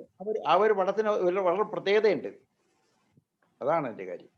അതെ അതെ, പ്രണയം ജീവിതയാത്രയിൽ ആർക്കെങ്കിലും ഒക്കെ ആരോടെങ്കിലും പ്രണയം തോന്നാത്ത ആരും ഉണ്ടാവില്ല. അപ്പൊ പ്രണയം എന്ന് പറയുന്ന സബ്ജക്ട് ഉള്ളത് കൊണ്ടാണ് അത് ഇതിന് എത്ര റെലവൻസ് വന്നത്. പിന്നെ അതിന്റെ ക്യാപ്ഷൻ വളരെ ഇമ്പോർട്ടന്റ് ആയിരുന്നു, പ്രാണൻ പോയിട്ടും. ഇത് ഇംഗ്ലീഷിൽ നാഷണൽ അവാർഡിനൊക്കെ അയച്ചിട്ട് അത് റിജക്ട് ആയതിന്റെ കാരണം അത് ഈ ഇംഗ്ലീഷിലേക്ക് നമ്മൾ ട്രാൻസ്ലേറ്റ് ചെയ്തപ്പോൾ ലവ് അൺഡിറ്റാച്ചബിൾ ബൈ ഡെത്ത് എന്നൊക്കെ എഴുതിയിട്ടൊന്നും അത്ര പ്രാണൻ പോയിട്ടും പിരിയാത്ത പ്രണയം എന്ന് പറഞ്ഞതിന്റെ ഇമ്പാക്ട് ഉണ്ടായില്ലെന്നുള്ളതാണ് സത്യത്തില്. ഇപ്പൊ മലയാള ഭാഷയോടുള്ള നമ്മുടെ മലയാള ഭാഷ ചില വാക്കുകൾ മലയാളത്തിൽ പ്രണയവും പ്രാണനും ഒക്കെ മലയാളത്തിൽ മാത്രം ഒതുങ്ങി നിൽക്കുന്ന ഒരു വാക്കാണ്. അത് ഇംഗ്ലീഷിലേക്ക് കിട്ടില്ല എന്നുള്ളത്. Thank you. ഞാൻ പറഞ്ഞതേ ഉള്ളൂ, ഡോക്ടർ പറയൂ. ഹോമിയോപ്പതിയെ പറ്റി സംസാരിക്കാൻ സ്വന്തം അനുഭവങ്ങൾ നേരത്തെ വെച്ചപ്പോൾ തന്നെ വളരെയേറെ ഏറെപ്പെട്ടതായി. പിന്നെ ഹോമിയോപ്പതി എങ്ങനെ വളർത്തണം എന്നുള്ളതാണ്. അതിനെപ്പറ്റിയും നിർദ്ദേശങ്ങളും അഭിപ്രായങ്ങളും ഒക്കെ രേഖപ്പെടുത്തി കഴിഞ്ഞു. വളരെ നല്ല അഭിപ്രായം. ചുരുങ്ങിയ സമയം കൊണ്ട് ഇത്രയേറെ വാചാലമായി സംസാരിക്കാൻ കഴിവ് കിട്ടിയ ഭാസ്കരൻ സാറിന്റെ മോനെ എങ്ങനെ പ്രശംസിക്കണോ എന്നറിയില്ല. ഏതായാലും വളരെ നന്നായിരുന്നു. IFG പിന്നെ സ്റ്റേജിൽ വരാനും അതായത് ഇത് ഞങ്ങളോട് സംസാരിക്കാനും അവസരം കിട്ടിയത് വളരെ നന്നായിരുന്നു എന്ന് മാത്രം സംസാരിക്കുന്നു. Thank you so much. Doctor ധനേഷിനോട് അതിന് നന്ദി പറയുന്നു, വരാൻ പറ്റില്ല. അടുത്തതായി നമുക്ക് നമുക്ക് ഏകദേശം നമ്മുടെ വിഷയമെല്ലാം വളരെ നല്ല രീതിയിൽ സംസാരിച്ചു, അവതരിപ്പിച്ചു, ചർച്ചകൾ നടന്നു, നല്ലൊരു കൺക്ലൂഷനിലെത്തി. നമുക്ക് എന്തൊക്കെ ചെയ്യാൻ പറ്റും എന്നുള്ളതിനെ കുറിച്ചൊരു തീരുമാനമൊക്കെ ഏകദേശം ആയി വരുന്നു. അപ്പോൾ ഈ ഒരു സാഹചര്യത്തിൽ നമുക്ക് റെജി ഭാസ്കർക്കുള്ള നന്ദി രേഖപ്പെടുത്താനായിട്ട് നമ്മുടെ ട്രഷററായ ഡോക്ടർ അനിൽകുമാറിനെ, അദ്ദേഹം തിരുവനന്തപുരത്തുള്ളതാണ്, ക്ഷണിക്കാം.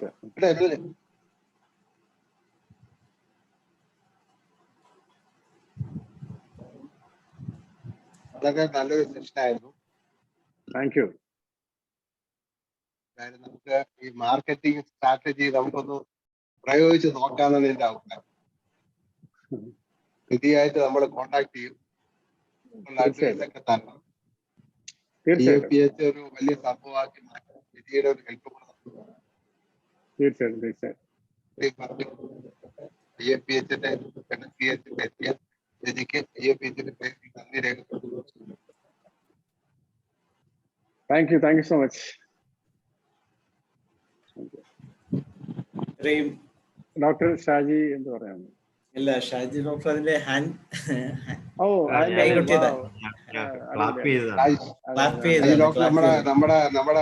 നമ്മുടെ ഫ്രണ്ടും നമ്മുടെ കൊളീഗുമാണ്. ഡോക്ടർ ഫിലിപ്പീൻസിലാണ് ഇപ്പോഴ്, അവിടെ പ്രാക്ടീസ് ചെയ്തു. അവിടെ ഇപ്പൊ വെളുപ്പിന് ഏകദേശം 2-3 മണി ആയിട്ടുണ്ടാവും. അവിടെ ഉറക്കളച്ചിരുന്നാണ് ഈ കാര്യങ്ങൾ കൈകാര്യം ചെയ്യുന്നത്. Very good, very good. അപ്പൊ അതിൽ നിന്ന് തന്നെ നമുക്ക് ആ ഈ ഒരു ഗ്രൂപ്പിന്റെ വളർച്ചയ്ക്കുള്ള കാരണങ്ങളൊക്കെ മനസ്സിലാക്കാൻ പറ്റും. പിന്നെ എന്തായാലും വളരെ സന്തോഷമുണ്ട്. എന്റെ പേരിലും ഒന്നുകൂടെ നന്ദി പറയുന്നു. ഇനിയും നമുക്ക് ഇതുപോലുള്ള വേദികളിൽ വരണം, ഇതുപോലെ നമ്മളെ വിളിക്കും. ഇനി അധികം താമസിയാതെ നമ്മുടെ വാർഷികം എത്തുകയാണ്. അതിന് ഒരു പോയിന്റ് കൂടെ പറയാം. ഞങ്ങൾ ഈ വാർഷികത്തിന് മുമ്പ് തന്നെ 50 ആയപ്പോഴും 100 ആയപ്പോഴും 200 ആയപ്പോഴും ഒക്കെ 3 ദിവസം 10 ദിവസം അങ്ങനെ ഒത്തിരി കണ്ടിന്യൂസ് ആയിട്ട് 48 hours കണ്ടിന്യൂസ് വെബിനാർ വരെ ചെയ്തു. അങ്ങനെയൊക്കെ അതായത് നിർത്താതെ വിവിധ ഭാഗങ്ങളിൽ നിന്ന് ഡോക്ടർമാര് വെബിനാറുകൾ കണ്ടിന്യൂസ് ആയിട്ട് നടത്തി. ഇതൊക്കെ റെക്കോർഡാണ്. പക്ഷെ ഇതുവരെ വേറെ ഒരു സുമത്ത്. അതെ അതെ അപ്പൊ അങ്ങനെയൊക്കെ നടന്നു. Uninterrupted സുമത്തോ? ഇതൊക്കെ ഇതിനകത്ത് വേൾഡ് റെക്കോർഡാണ്, വേൾഡ് റെക്കോർഡ്. അതെ അതെ. അപ്പൊ എന്തായാലും നമുക്ക് ഇങ്ങനെ ഒരു വേദിയിൽ വരാൻ എത്തി നമ്മളോടൊപ്പം ഷെയർ ചെയ്യാൻ പറ്റിയതിൽ വലിയ സന്തോഷമുണ്ട്. നമുക്കിനി നാളെ 335ാമത് ദിവസമാണ്. നാളെ ഒരു മലയാളവും ഹോമിയോപ്പതിയും എന്നൊരു വിഷയമായി മലയാള വിഭാഗത്തിലെ ട്രിവാൻഡ്രത്തുള്ള ഒരു PhD ഉള്ള മലയാളി ഡോക്ടറാണ് വരുന്നത്. ഹോമിയോ ഡോക്ടർ അല്ല, അദ്ദേഹം PhD എടുത്ത ഹോമിയോപ്പതി വിശ്വാസിയായ. അങ്ങനെ വ്യത്യസ്ത മേഖലയിൽ നിന്ന് ആൾക്കാരെ നമ്മൾ കൊണ്ടുവന്നുകൊണ്ടിരിക്കുകയാണ്. അപ്പോൾ നാളെ ഈ സമയത്ത് നാളെ 8:30 മുതലുള്ള വെബിനാർ മുതൽ നമുക്ക് കാണാം. അതുകൊണ്ട് ശുഭരാത്രി നേർന്നുകൊണ്ട് താങ്ക് യു സോ മച്ച്. ശുഭരാത്രി. ഡോക്ടർ റെജിയുടെ ഇന്റർവ്യൂസിലൊക്കെ ഹോമിയോപ്പതി അവസരം കിട്ടുമ്പോൾ പ്രതിപാദിക്കുന്നത് സമൂഹത്തിലോട്ട് ഈ മെസ്സേജ്, കാരണം ഹോമിയോപ്പതിയുടെ പ്രസക്തി, ഹോമിയോപ്പതിയുടെ പൊട്ടൻഷ്യല്, യൂസ്ഫുൾനെസ് ഒക്കെ നിങ്ങളുടെ ഒരു വാക്കില് വലിയ മൾട്ടിപ്ലൈ ചെയ്ത് അത് ജനങ്ങൾക്ക് ഉപയോഗപ്പെടുന്ന തലത്തിലോട്ട് മാറുക. കാരണം ജനങ്ങൾക്ക് കുറെ പേർക്ക് ഇതേക്കുറിച്ച് അറിഞ്ഞുകൂടാ. അറിയാവുന്നവർക്ക് അറിയാമെങ്കിലും കുറെ പേർക്ക് അറിയില്ലാത്തൊരവസ്ഥയുണ്ട്. അത് മാറ്റാനായിട്ട് നിങ്ങളെ പോലെയുള്ളൊക്കെ നിങ്ങളുടെ ഇന്റർവ്യൂവിന്റെ ഇടയ്ക്കൊക്കെ ഒരു വാക്ക് പറയുന്നത് വലിയ ഒരു ആംപ്ലിഫൈ ചെയ്ത് അതിന്റെ എഫക്റ്റ് ഉണ്ടാവും. അതിനെ ശ്രദ്ധിക്കണമെന്ന് വിനീതമായിട്ട് അഭ്യർത്ഥിക്കുന്നു. നന്ദി. Thank you so much. Thank you. ശുഭരാത്രി.